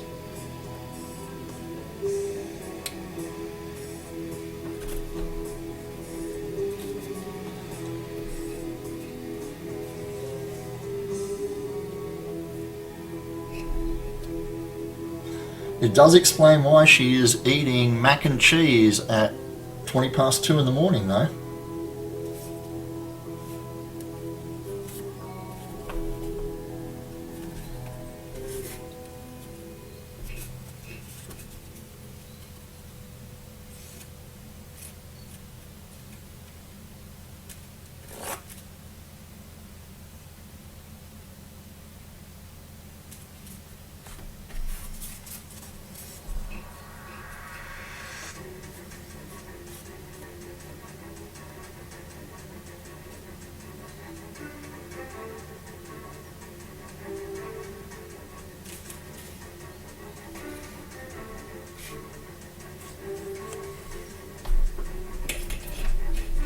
Go away, spiderweb.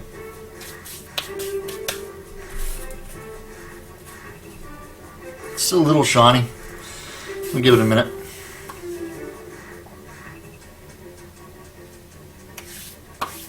I might pop back there, put the kettle on, have a cup of tea.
Okay, I'm happy with that.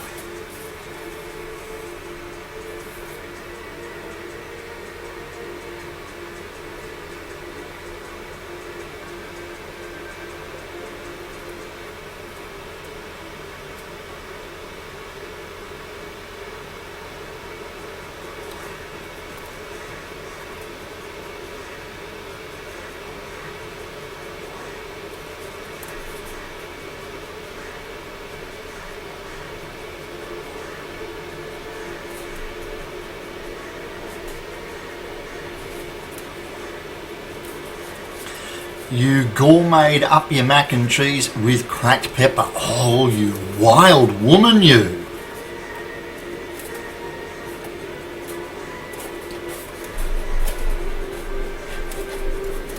Saving the last box of Macs for the opening of the pop dispensary. So, even though you weren't part of the conversation, you still heard it go on. Okay. And this puppy is going to glue all the way along here. And again, like I said, Bill has given us a lot of really good registration marks, which are going to match up nicely to put that half of the dome together. We're already started splashing some glue on this side, and I reckon it's ready to go.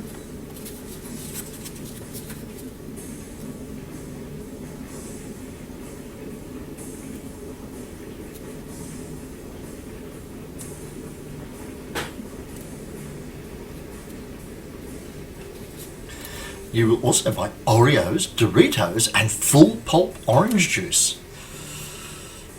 It's sounding, the full pulp orange juice just kind of threw that California thing back in there again, didn't it?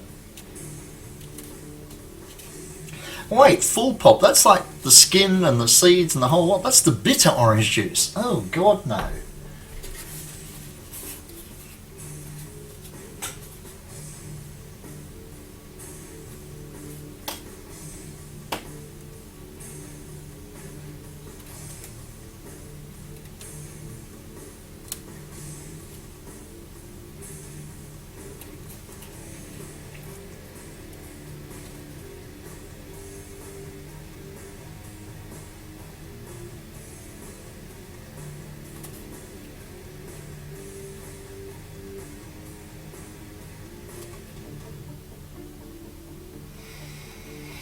So yeah, as I join the pieces together, I tend to run my thumb along or my finger along the surface as I'm bringing the pieces together to try and get it as flush as possible.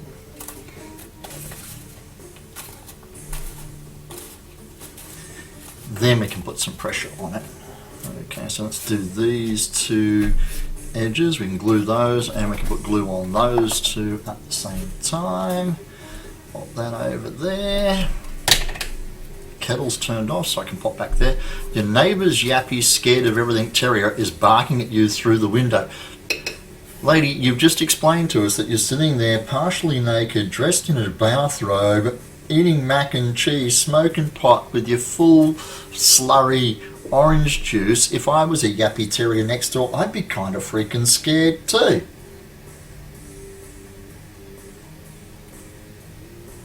Just saying. Oh, that wasn't a stream, was it? We didn't miss that? Ah, damn it.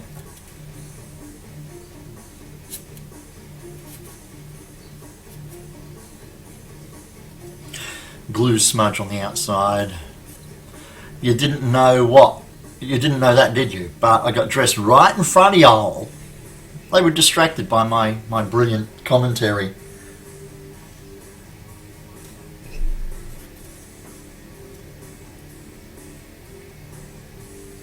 My witty repartee. Okay, those two can go there. The B side and the B side.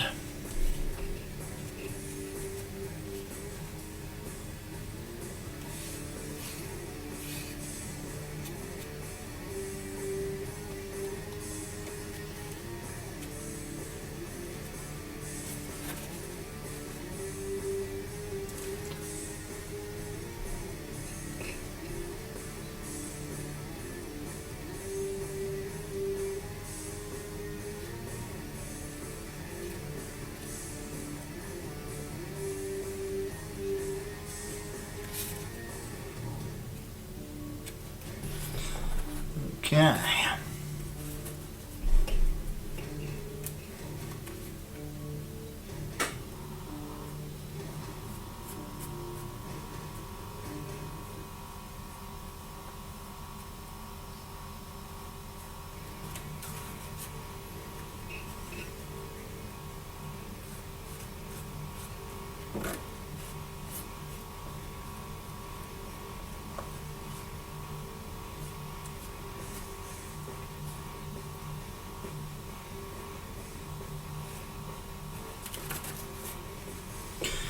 Now the neighbour's dog on the other side is having its own barking tantrum in response to your cats that are climbing.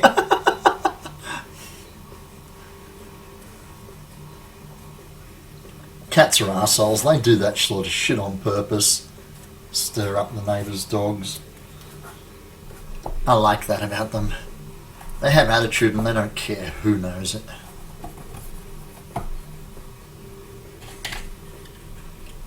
Dogs are all like, I want to please you, I want to please you, I want to please you, I want to please you. Please, please, please, what do you need, what do you need, what do you need? Cats are like, piss off.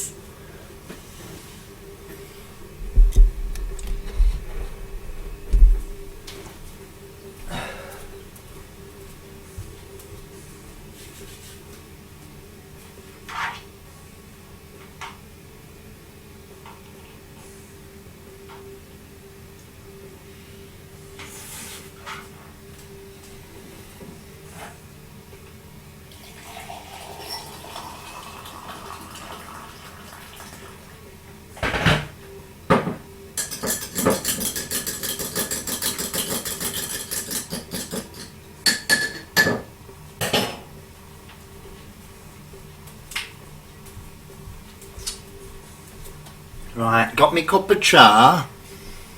Right now, my one cat put a hairball on your day planner. Okay. Where the hell am I going to put this? Let's put that out there.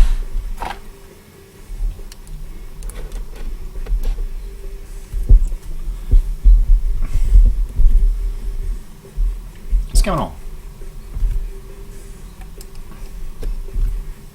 There we go.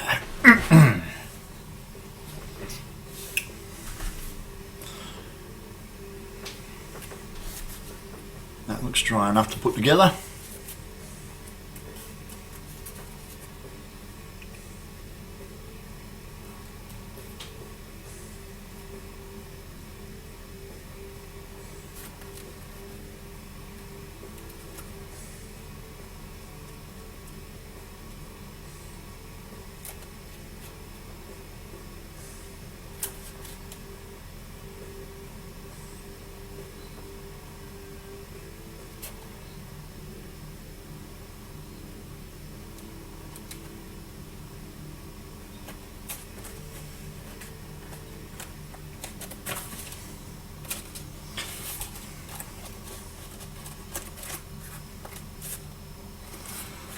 Okay, so that and that will go together along that seam.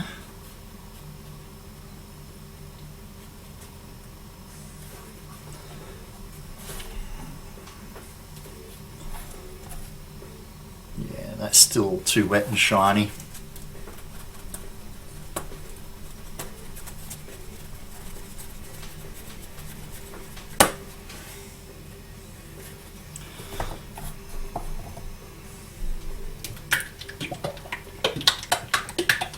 Glug, glug, glug, glug, glug, glug, glug, glug, glug, glug.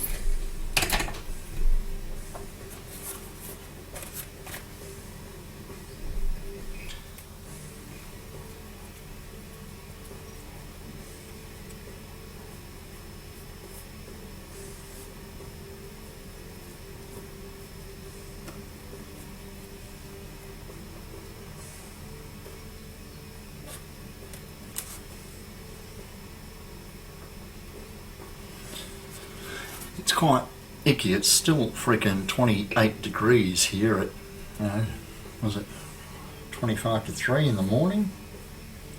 We're moving into our summer here. We got a lot of bushfires burning all over Australia.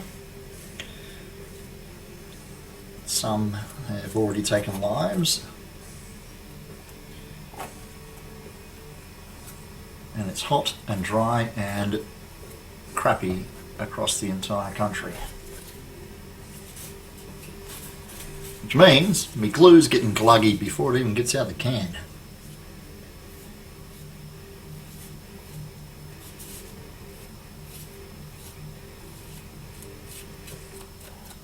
Which doesn't seem that important in the light of my opening statement about the weather, eh?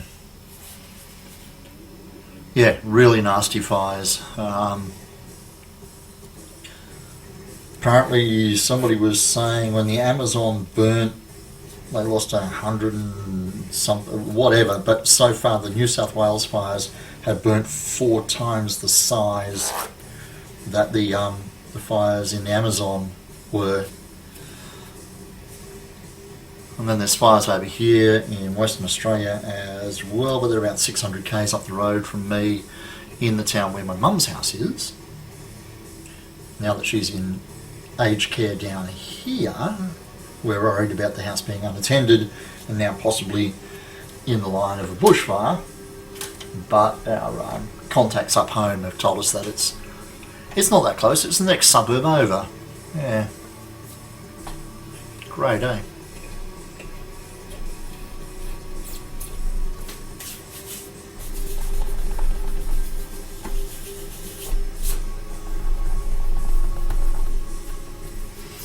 Okay, let's try and get this onto here. And again, I'm going to use my thumb to ensure that I've got a nice flush surface while we go around Fire is always a concern where you live. Yep. Yep. We've had a lot of political unrest when it comes to our bushfires, because for the last couple of years our Conservatives over here, the Greens, the political party, have been very vocal about prescribed burns and controlled burns to get rid of the build-up of the brush, in that they don't like them because they destroy flora and fauna and are giving our wildlife less habitat to take shelter in. The problem is that they've been successful in that, so the controlled burns have not been taking place, and now that we've got this bushfire, there's so much raw fuel that the fires are just running rampant and are really, really difficult for our fireys to control. So politicians, being bloody politicians, instead of taking care of the freaking problem, get the fires put out, shelter and help those who are affected by them, they're having their big bitch fest, slinging mud at each other and using it to their own political advantage, which is just freaking typical. Well, conservatives is not the right term, because Americans interpret it differently than Australians. Our conservation-orientated political party, the Greens, were against the prescribed burns because of it damaging wildlife habitat. Not forward-thinking enough that even our native Australian population, the Aboriginals, for the last 400,000 years, would burn off excessive undergrowth so that when bushfire season came around, they weren't burnt out of house and home and life and limb. But, you know, apparently, as is evident by several world leaders at the moment, to be a politician does not mean one needs to be highly educated or highly intelligent.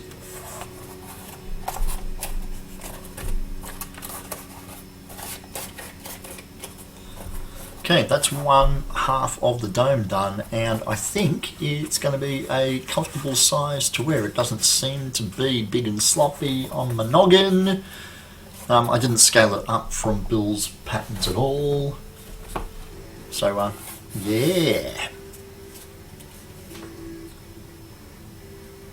Yep, that's pulling apart there.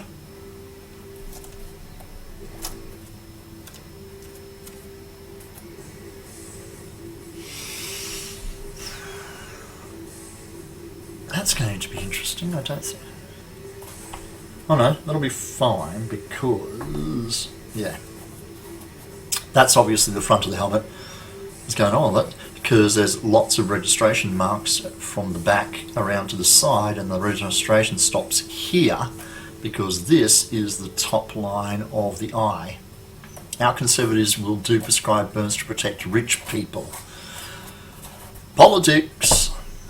I think the whole political system is in shambles myself. We are over-governed, we are over-controlled, and they've lost the whole concept of being servants of the public. They are now servants of themselves and servants of the rich, which is not the public. It's a very small percentage of the public. But I think we're stuck in a freaking system that we're going to find it very, very difficult to change. Vive la révolution! Can you hear the people singing the songs of angry men?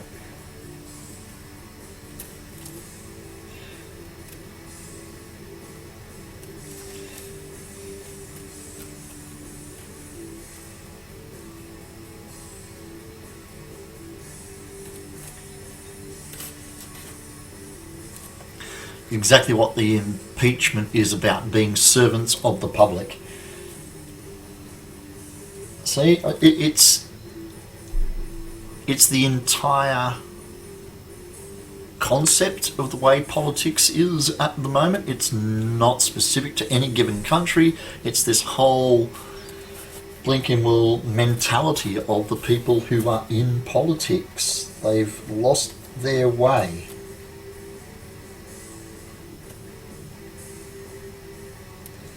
The problem is those few people who do get in with legitimate thought and compassion to the public and their fellow man get swamped out and over-voiced and have to do that whole over-compromising thing where they go in with the best intentions and the system, even from inside, is rigged not to allow them to succeed. And they become compromising, spineless politicians. Welcome to Terranous' phone building stream, where we discuss everything from semi-naked ladies, yapping dogs, and the failure of mankind to govern itself correctly.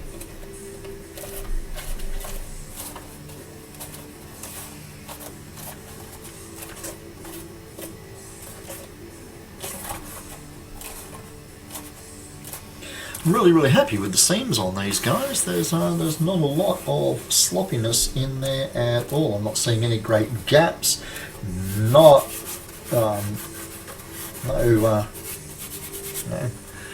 leveling differences and stuff. I think we're going to end up with a nice clean build out of this one. So the next stage will be, I think, to bring the two halves of the dome together to give us the hole on the top. And then we've got those two stacks to do the wrap and the face. Yeah? If that's the same manufacturer of floor mats that I have used, it's not bad foam. This foam is Circuit Floor Mats. Big W, 1 Woolworths Way, Bella Vista, New South Wales, Australia, made in China, so it may very well be relabeled and sent out to yours. These are, that's Uarga here, but it's packaged for an Australian shopping centre, so it may not. But like I said, made in China, so it's probably rebadged and labelled and sent out all over the world under different names, under different marketing, yeah. But I do like them. They're very consistently sized foam mats. The packs are always the same width, and they're 10 mil. It says 10 mil, and they're bloody 10 mil. They're not, you know, thick ones and fat ones and skinny ones in there. Right, I'm going to put glue on those two faces now, and we'll bring that dome together. I think that's the way to go, rather than building one half of the helmet, and trying to bring it together that way. More manageable sizes. Okay, so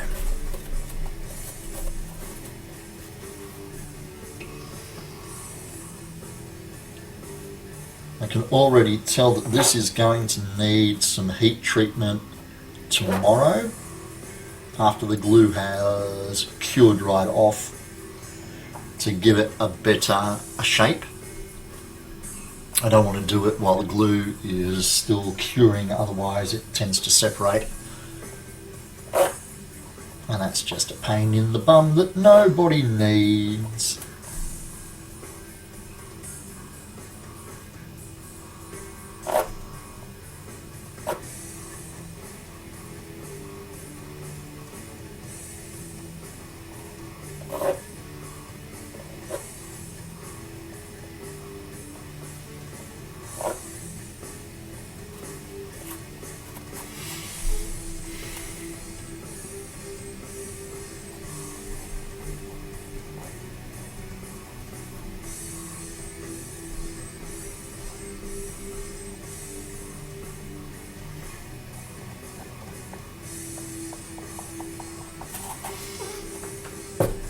Sit.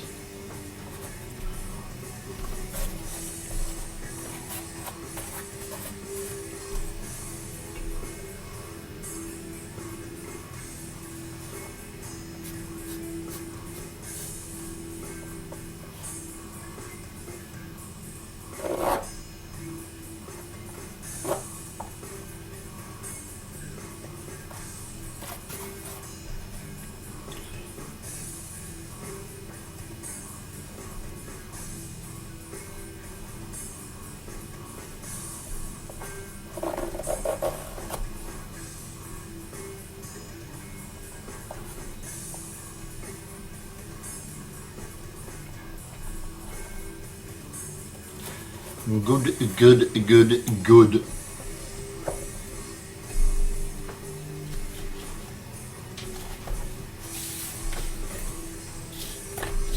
So those two faces there are going to go together. And I think I was a little remiss.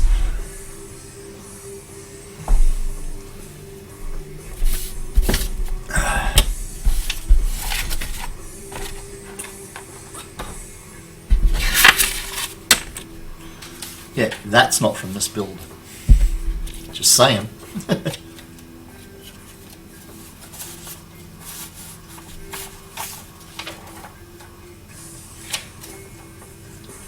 Okay, so that's that one, and there are 3 registration marks on there.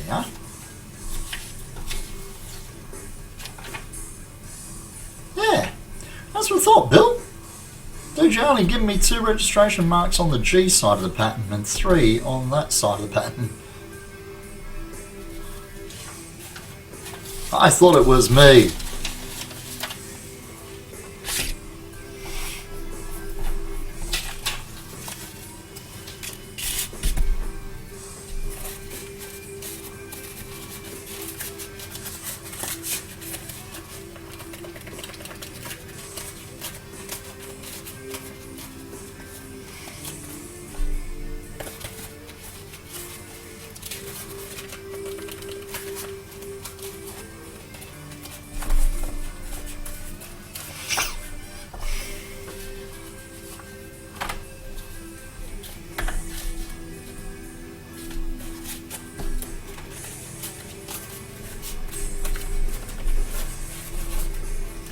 So, yeah, I could heat form these and put a curve in them, but I just want to put a slight curve in it to stop it from fighting.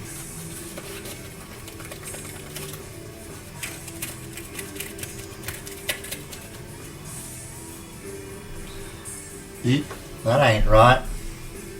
Yes, it is. Okay.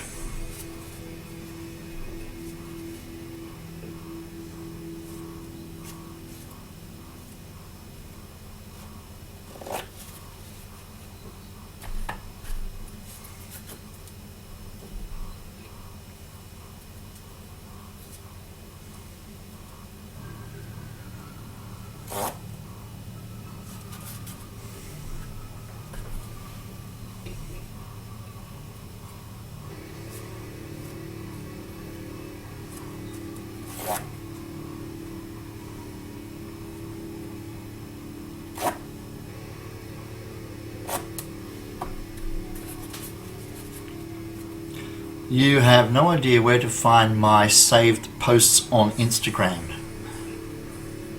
Yeah, me either. I'm still Facebooky predominantly.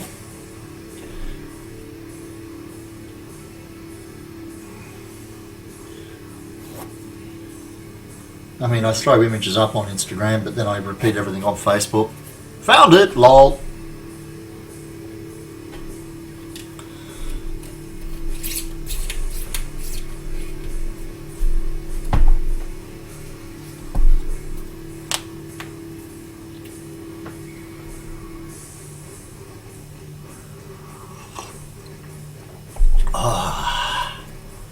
Yum, yum, yum, yum.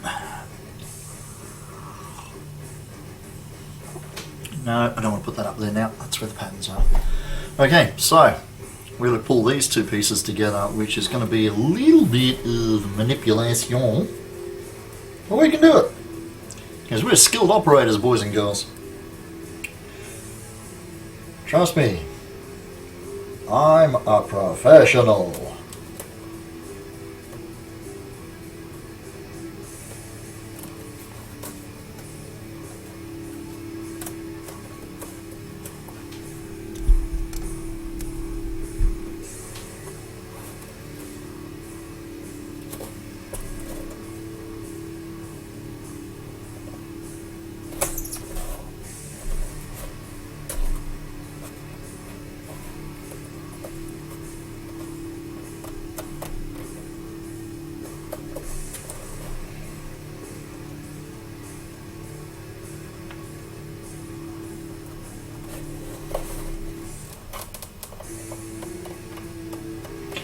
Now this seam down the centre of the crown is not immensely critical, but I'm putting a lot of care into it because it does get covered with a strip down the centre.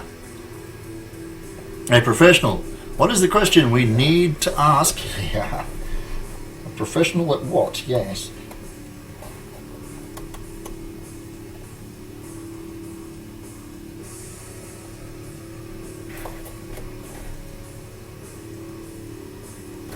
I'm such a professional that I DJ'd a wedding last Saturday night and taught them to dance the baby shark dance to it during it. And I don't mean the kids, I mean the drunken adults. And they did.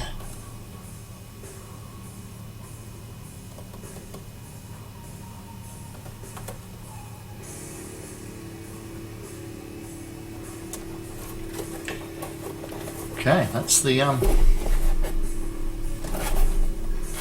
dome of the helmet done, boys and girls.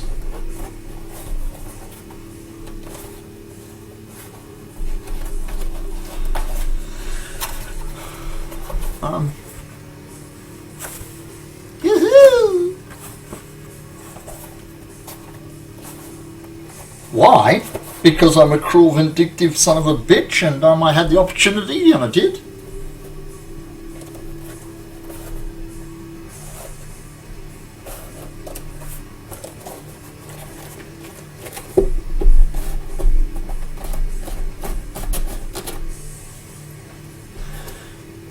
Okay, let's get back to these two. The shine is gone, so no! Oh.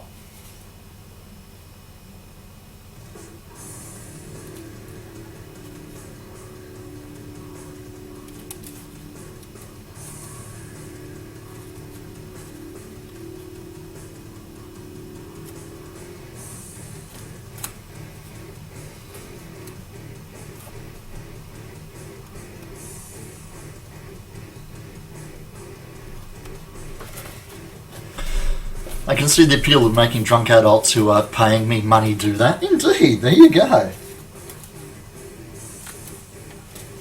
The groom was all like, turn it off or I won't pay you. Too late, mate, I've already cashed your bloody cheque. Oh great, they gave me a really nice review too on the business Facebook page. They were pretty dang happy, thankfully.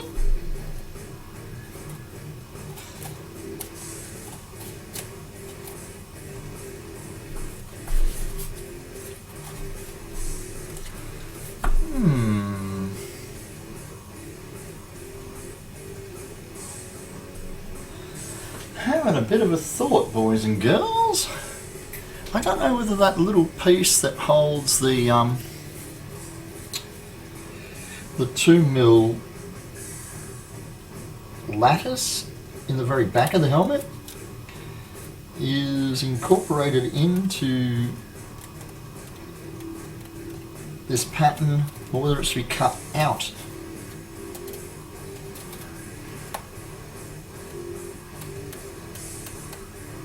What I'm saying basically is I don't know whether I need to glue these two faces together, although they're both labelled A and they have the registration marks to be the very back of the helmet, or whether the piece that goes in there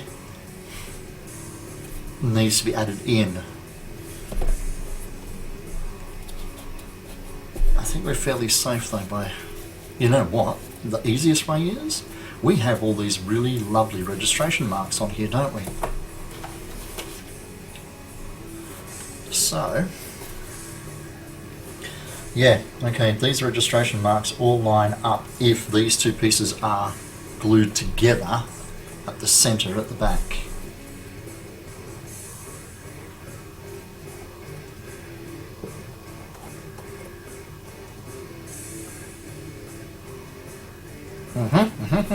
Okay. So we can slap glue on those two faces again. Bonk.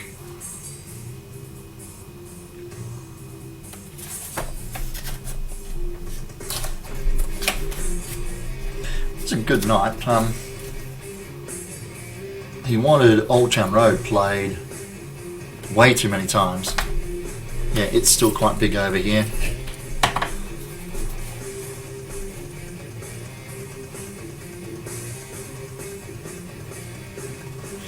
So, oh, and his family, well, he being the groom, the bride and groom's family, did a kind of a flash mob at the very end of the speeches, and it was really cute to see. They did a little music montage that they gave me earlier on, and they had a dance routine to it, and the bride and groom had no idea it was coming. I did have to rearrange the order of the speeches that we planned, but I just fronted the bride and groom and went, hey look, I've had a chat to the speech givers, and we need to reorganise them because one of the speeches is talking about somebody else's speech before they give it and all this sort of stuff. And thankfully they had total confidence in me and let me do that. And it was all to set up the intro to the flash mob. Okay, I think it's time that I attempted one of the cheeks. These are the ones with the tapered edges on them. This piece has a bevel running from the pattern outwards, meeting a 90-degree surface here. So it's going to glue and give me an angle like so.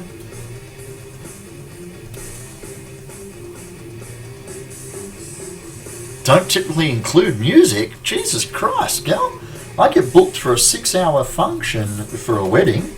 I start at 6 normally and play through till midnight, or 5:30 till 11:30, whatever it is, but it's a 6-hour package, which includes a couple of hours or an hour and a half of background dining music so family can mingle and renew acquaintances and stuff, particularly if they've flown in a long way to get to the wedding. And then once the bridal waltz is done, because we play the bridal waltz halfway through the night, not when they walk in, then it's party mode until midnight. Yeah. I'd be out of a job if we didn't have music played at weddings here in Australia. My God. Can't imagine anything more freaking boring, sitting in a room with my family and friends for freaking 4 hours with not even music to save me. You'd have to engage with talk and shit.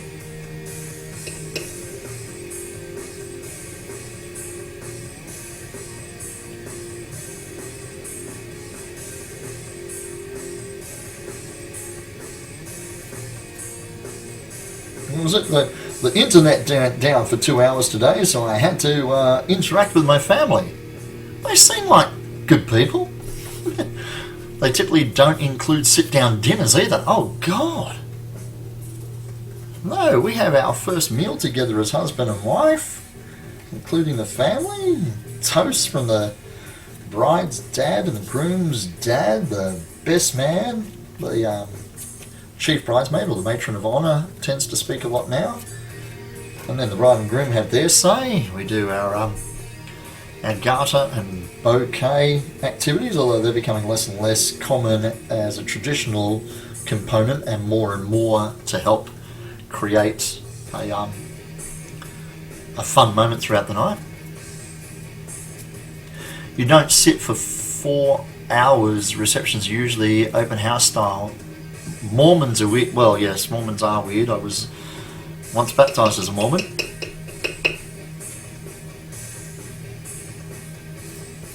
My mum went through a whole phase where pretty much everybody who knocked on the door with a new religion was the way that she leapt. She's a single mum looking for something to help. Luckily, it was religion type somethings, not like drug type somethings, because that could have turned out far worse.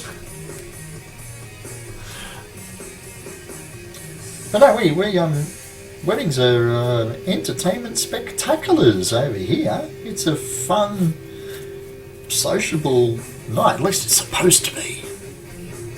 That's my goal anyway when I do a wedding for a client. The whole idea is that family and friends should think back on their wedding day. I've been baptised a couple of times, yeah.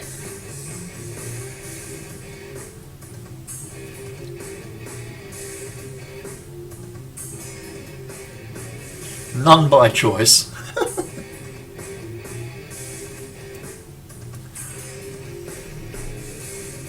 I know, right, eh? You would think that the water would just boil out of the pot.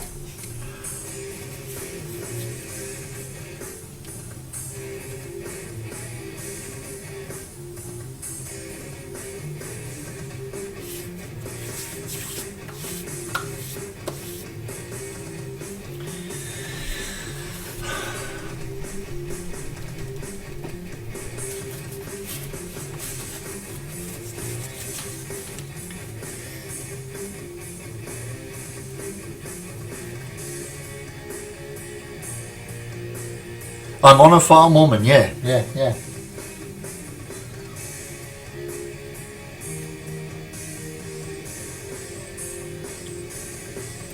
That's better. At some stage I was even baptised as a JW. Which unfortunately my oldest daughter is married to a JW, and while they float in and out of the faith, they are back in the faith at the moment. Which can make conversations with him a little difficult, because I don't believe my daughter is a second-class citizen to anybody. I could be biased. I probably am. They do have, the Mormons do have a really comprehensive genealogy library though. Really freaking handy. I'm a cautionary tale. You have no fucking idea.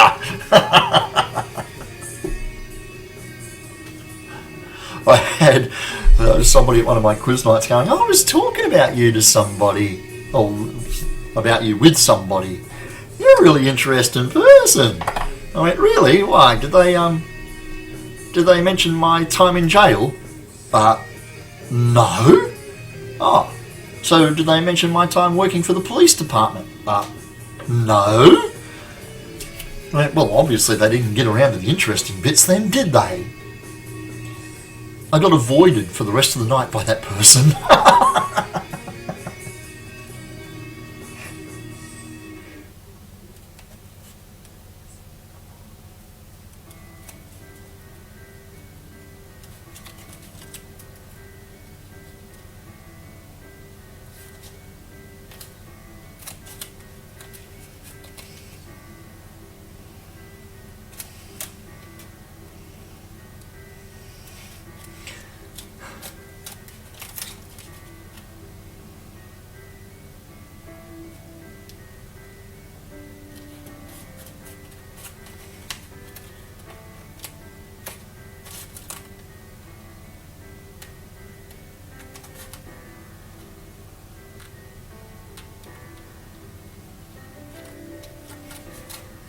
It's comprehensive, but there are no fact checkers to it. People are allowed to submit. Yeah, there is that, but that's why if you're actually into your genealogy, you do your fact checking. You use that as a basis to give you connections, but nothing is ever gospel when it comes to your genealogy unless you can back it up. I have my dad's side of the family tree back to a marriage in 1525. And we have, got as much supporting evidence as possible. The thing is, on a couple of the genealogy sites, there are other people's family trees that intersect with ours, of course, as happens. And somebody on there believes that they can then connect our 1525 marriage back to Constantine.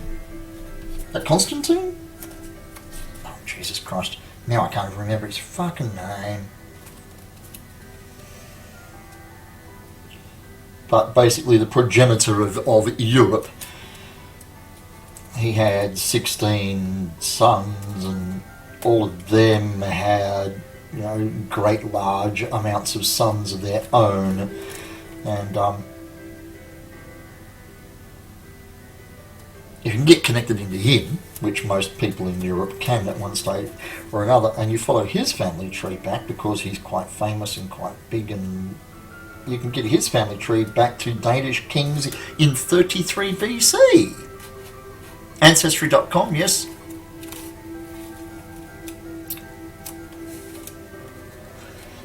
Yep, I've got a genealogy tree on Ancestry.com.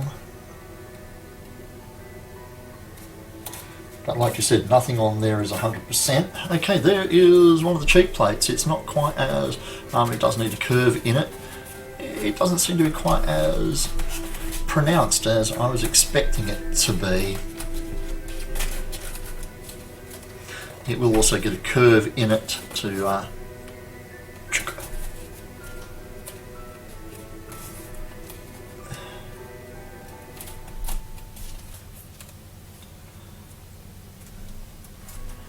Right, that matches up with all of those. Lovely jobblies. And now Bill was in his build video aware of this chunk here and got in and dremeled that down to make that one flush surface.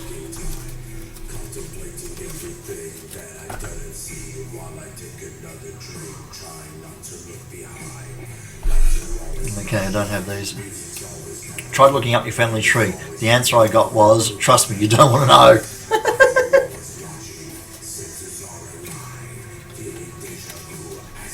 Well, I've got a an uncle and aunt on my mum's side.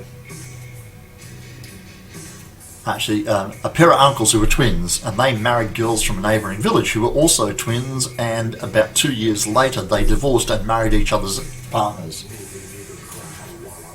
So that kind of confuses the family tree a little bit. Back in the 1800s, we have one of our direct descendants had 2 daughters, who between them had 14 kids, and they all kept their mum's maiden name. And that's kind of like, whee, I don't know, maybe they were ladies of the night. Let's get rid of some of this material here.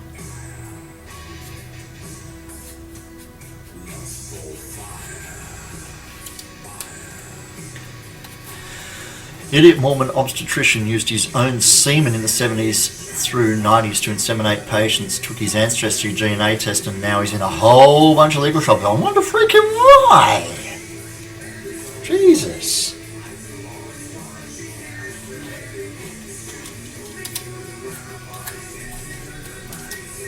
There are, as we've been saying, zealots and freaking idiots every fucking where.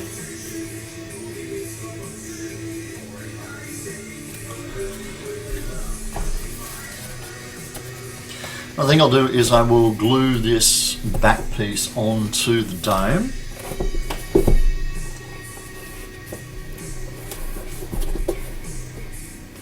And then I'll bring the 2 face plates in. Now these are probably going to stick out on an angle because I don't have a curve to them yet. And then that curve tends to get held into place by the visor plate. The whole thing comes together. There'll be nothing connecting those. Bill actually used masking tape on the back to pull the 2 faces together and sit them in position where he thought they were supposed to be. Let's keep the continuity going by doing the other face plate next, and then I'll glue those 2 together.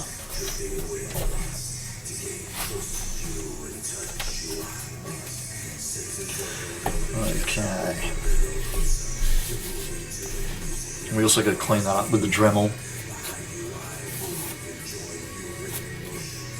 What have I got on the Dremel at the moment? I got a stone bit, that's not going to help me.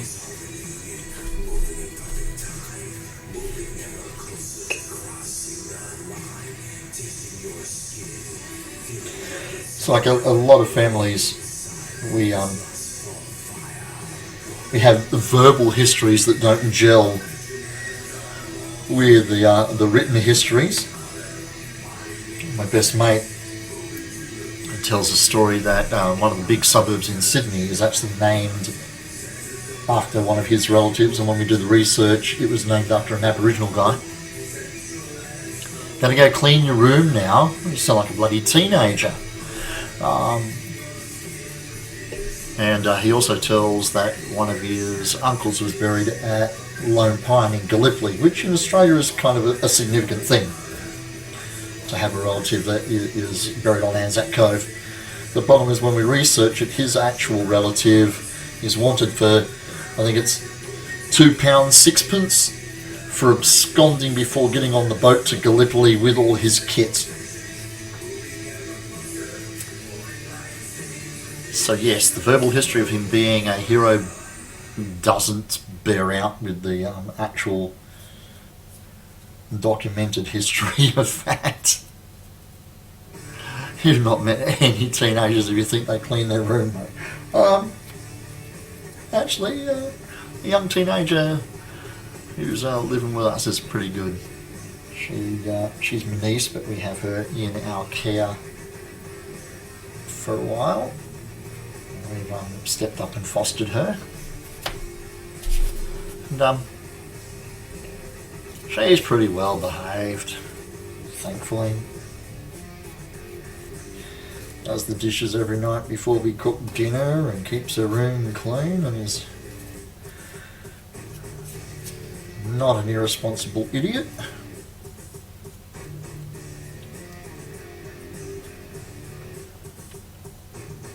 Which I'm really happy about, because I don't think I can put up with irresponsible idiots. Actually, that's an understatement. I know I don't want to put up with irresponsible idiots.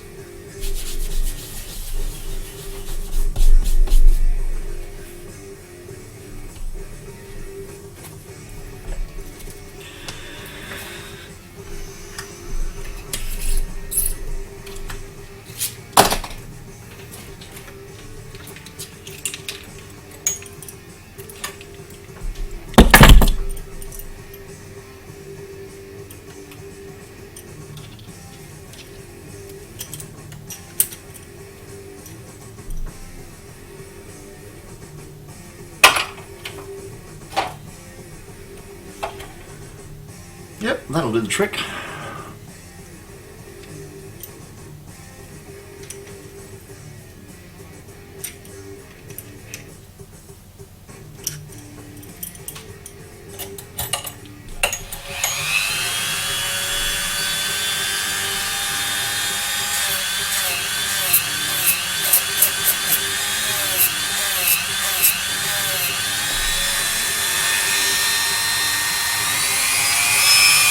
More power, Scotty!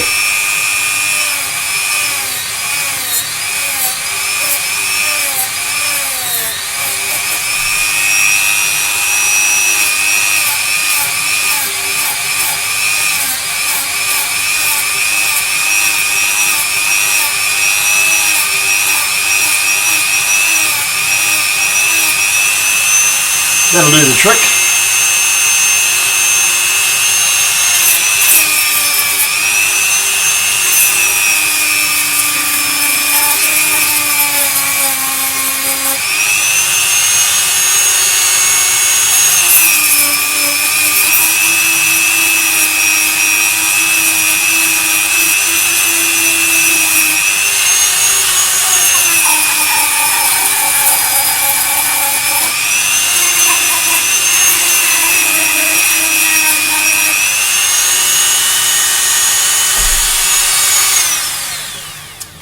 God knows how much of that foam just made its way into my cup of tea.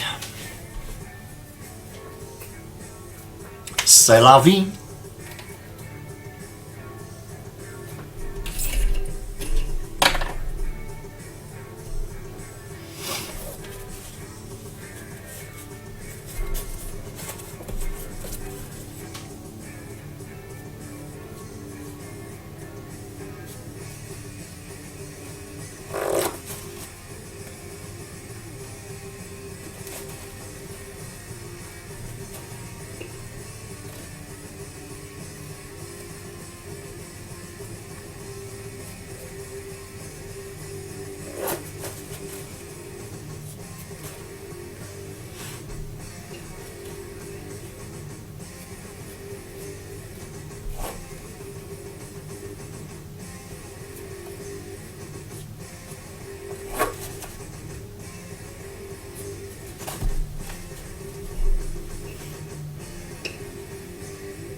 think it's time for another Instagram photo.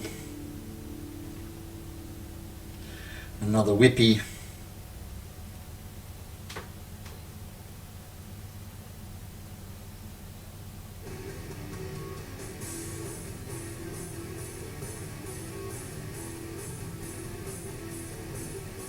That's the one.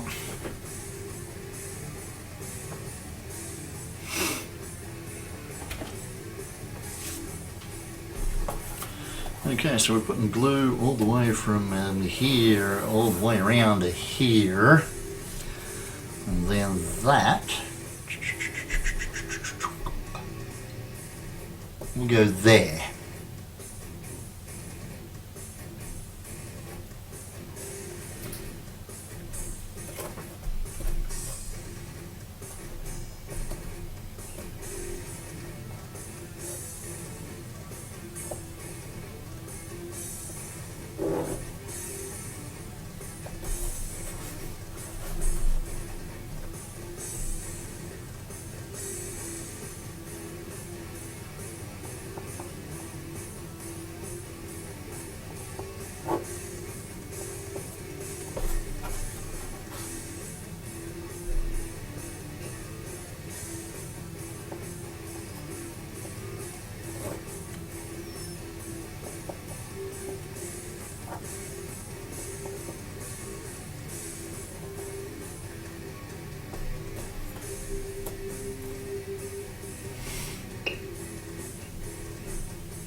Now we've got to put those three together. They should be cured enough.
Seems to come together nicely.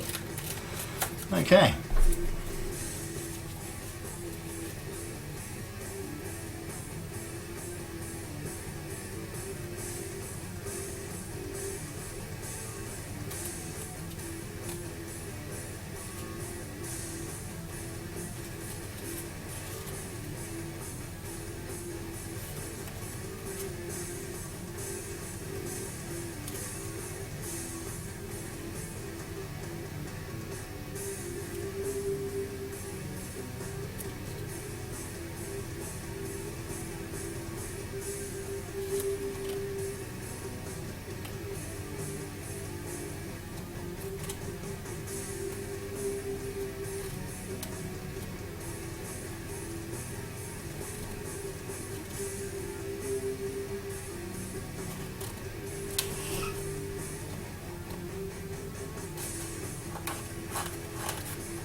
Yay!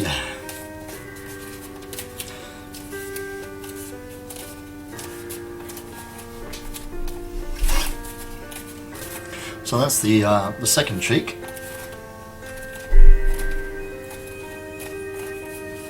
Which needs that clean up done on it there, like we did on that one.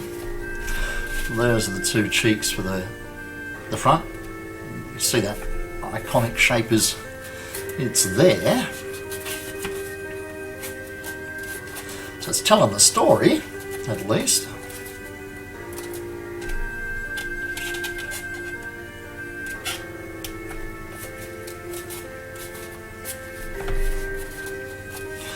Get rid of that lump there, sand it back.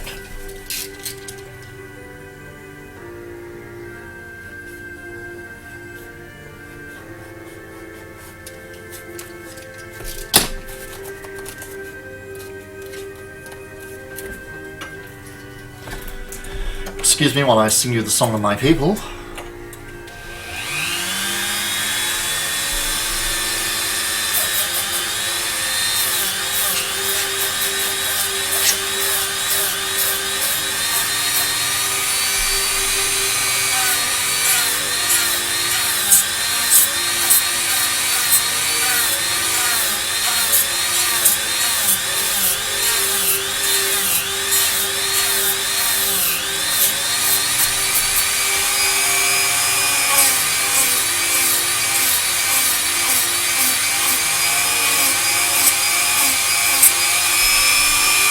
That should work.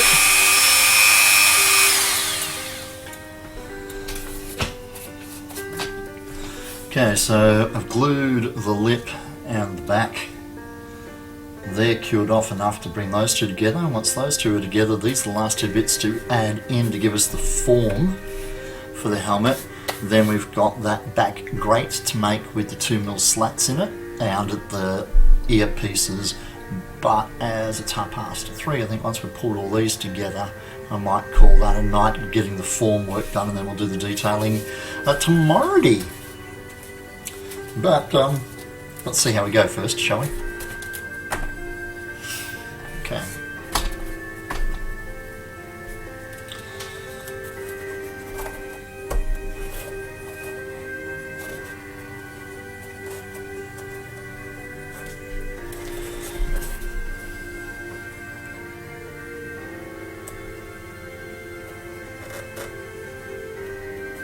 So again, I'm using the tip of my finger to make sure that I get a nice flush join.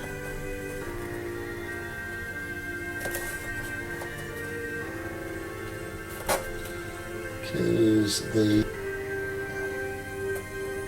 nicer join we get at this stage, the less work we got to do to make it pretty. You're out of newspaper? No!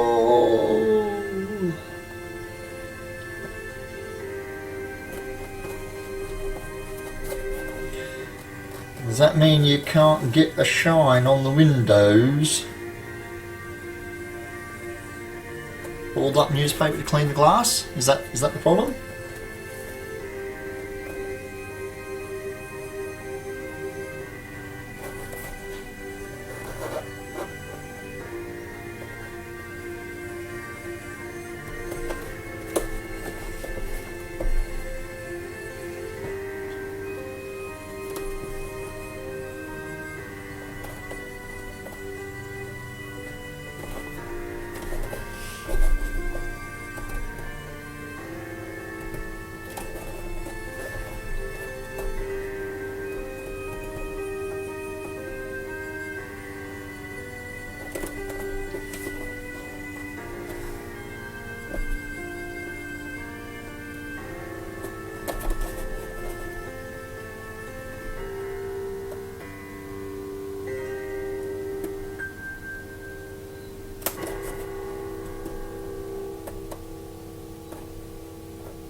You know, nothing to glue on. Glue? I thought you were cleaning up, Chook. You got to go. Nice to see me streaming again. No worries. Thanks, Seek. Like I said, mate, I think I'm almost done for my evening. I've got the main body of the helmet coming together nicely. I'm going to glue these two face plates in where they go and try and give them a bit of a curve, and then that's the main body of this build done. There are additive parts now to turn it into what we want it turned into, which will be a nice knock on the Mando helmet. It's not snug fitting, it's not supposed to be. I got some room to put a little bit of upholstery foam in here to make it sit on my head nicely. The eyepiece I think will line up straight.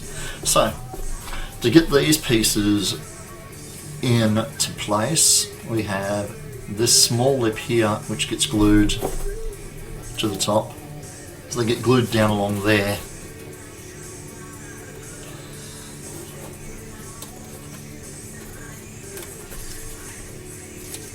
So let's get some glue on there.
So we've got the glue on those edges. We need to whack the glue on. I'm going to retire that popsicle stick. It looks like it's well and truly gone above and beyond the call.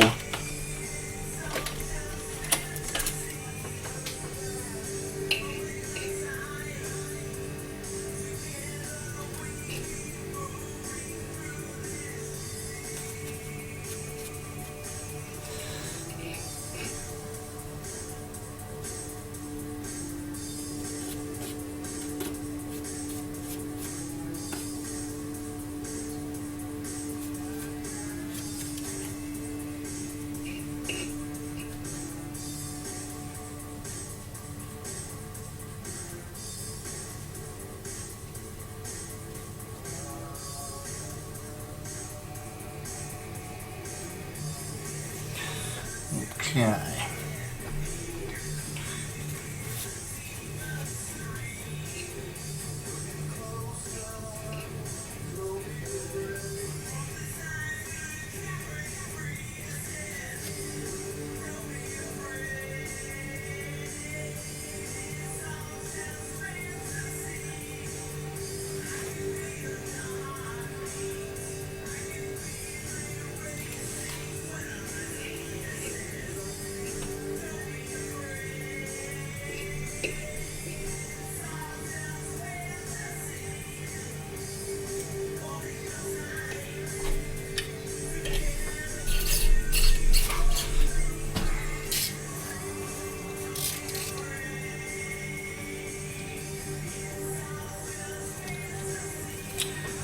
Right, we need to put the edge back on that.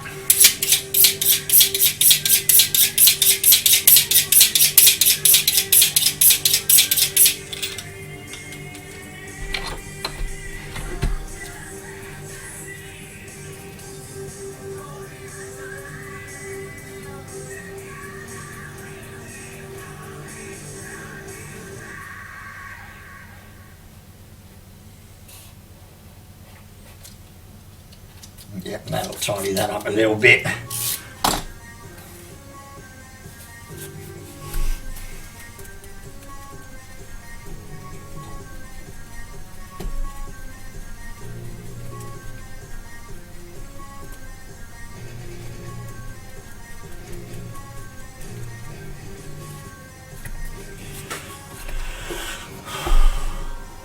Alrighty, here goes.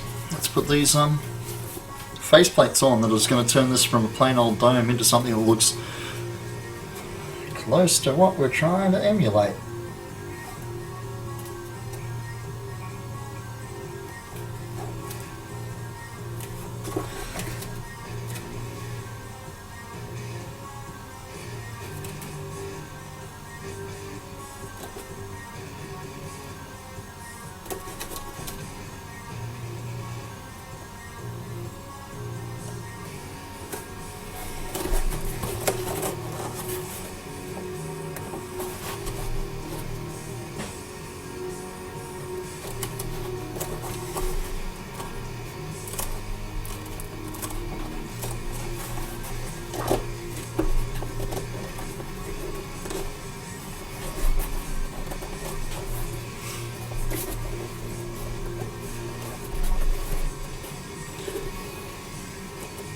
That's the first one on. It's got to sit down and out a little bit to give us the iconic T visor bit. Bit of a curve in the front and some shaping, but yeah. I think it's actually easier to work from the corner down than it was to work up into the corner, so we're going to start that way on this one.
I think we've got a basis of a Mandalorian helmet there, ladies and gentlemen.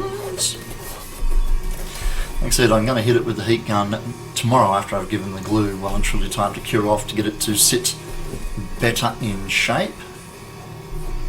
And the front is going to look a bit weird until we get the plastic visor in there to hold it in its exact orientation. But,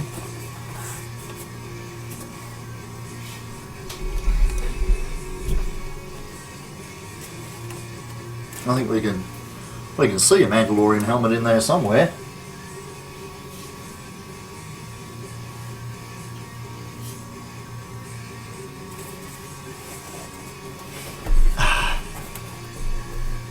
It smells a little bit gluey in there, guys and girls.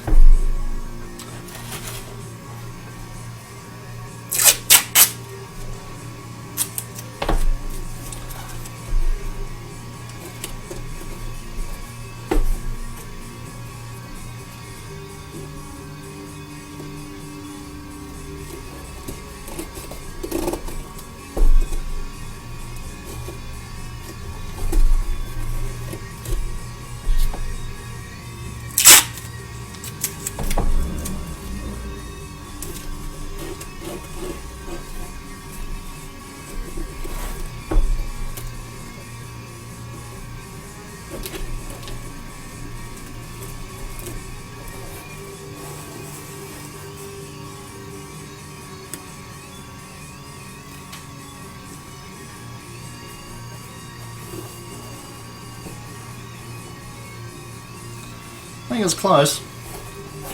Needs a little work around the eyes.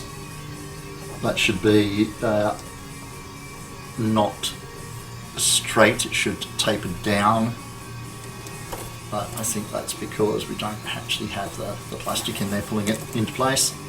But yeah, there's my base of the Mandalorian helmet build done. We've got to put the earpieces in, and we have them, so those earpieces will go up there. And we also have to put that piece in the back of the helmet with the little 2mm lattice work in there. But I don't think that's a bad start for tonight. On that note, I'm gonna pull the pin.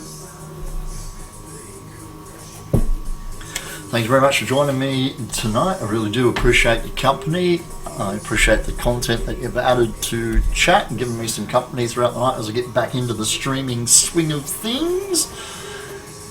Please don't forget that if you want to keep track of my work progress or have a look at any of the other stuff that I've built, we've got the social media links down there. I'm pretty active on Facebook, so you'll find me there a lot. I do like to put a lot of work in progress up on Instagram. Almost all of these streams end up on YouTube, so you can go back and watch previous streams and other videos on there.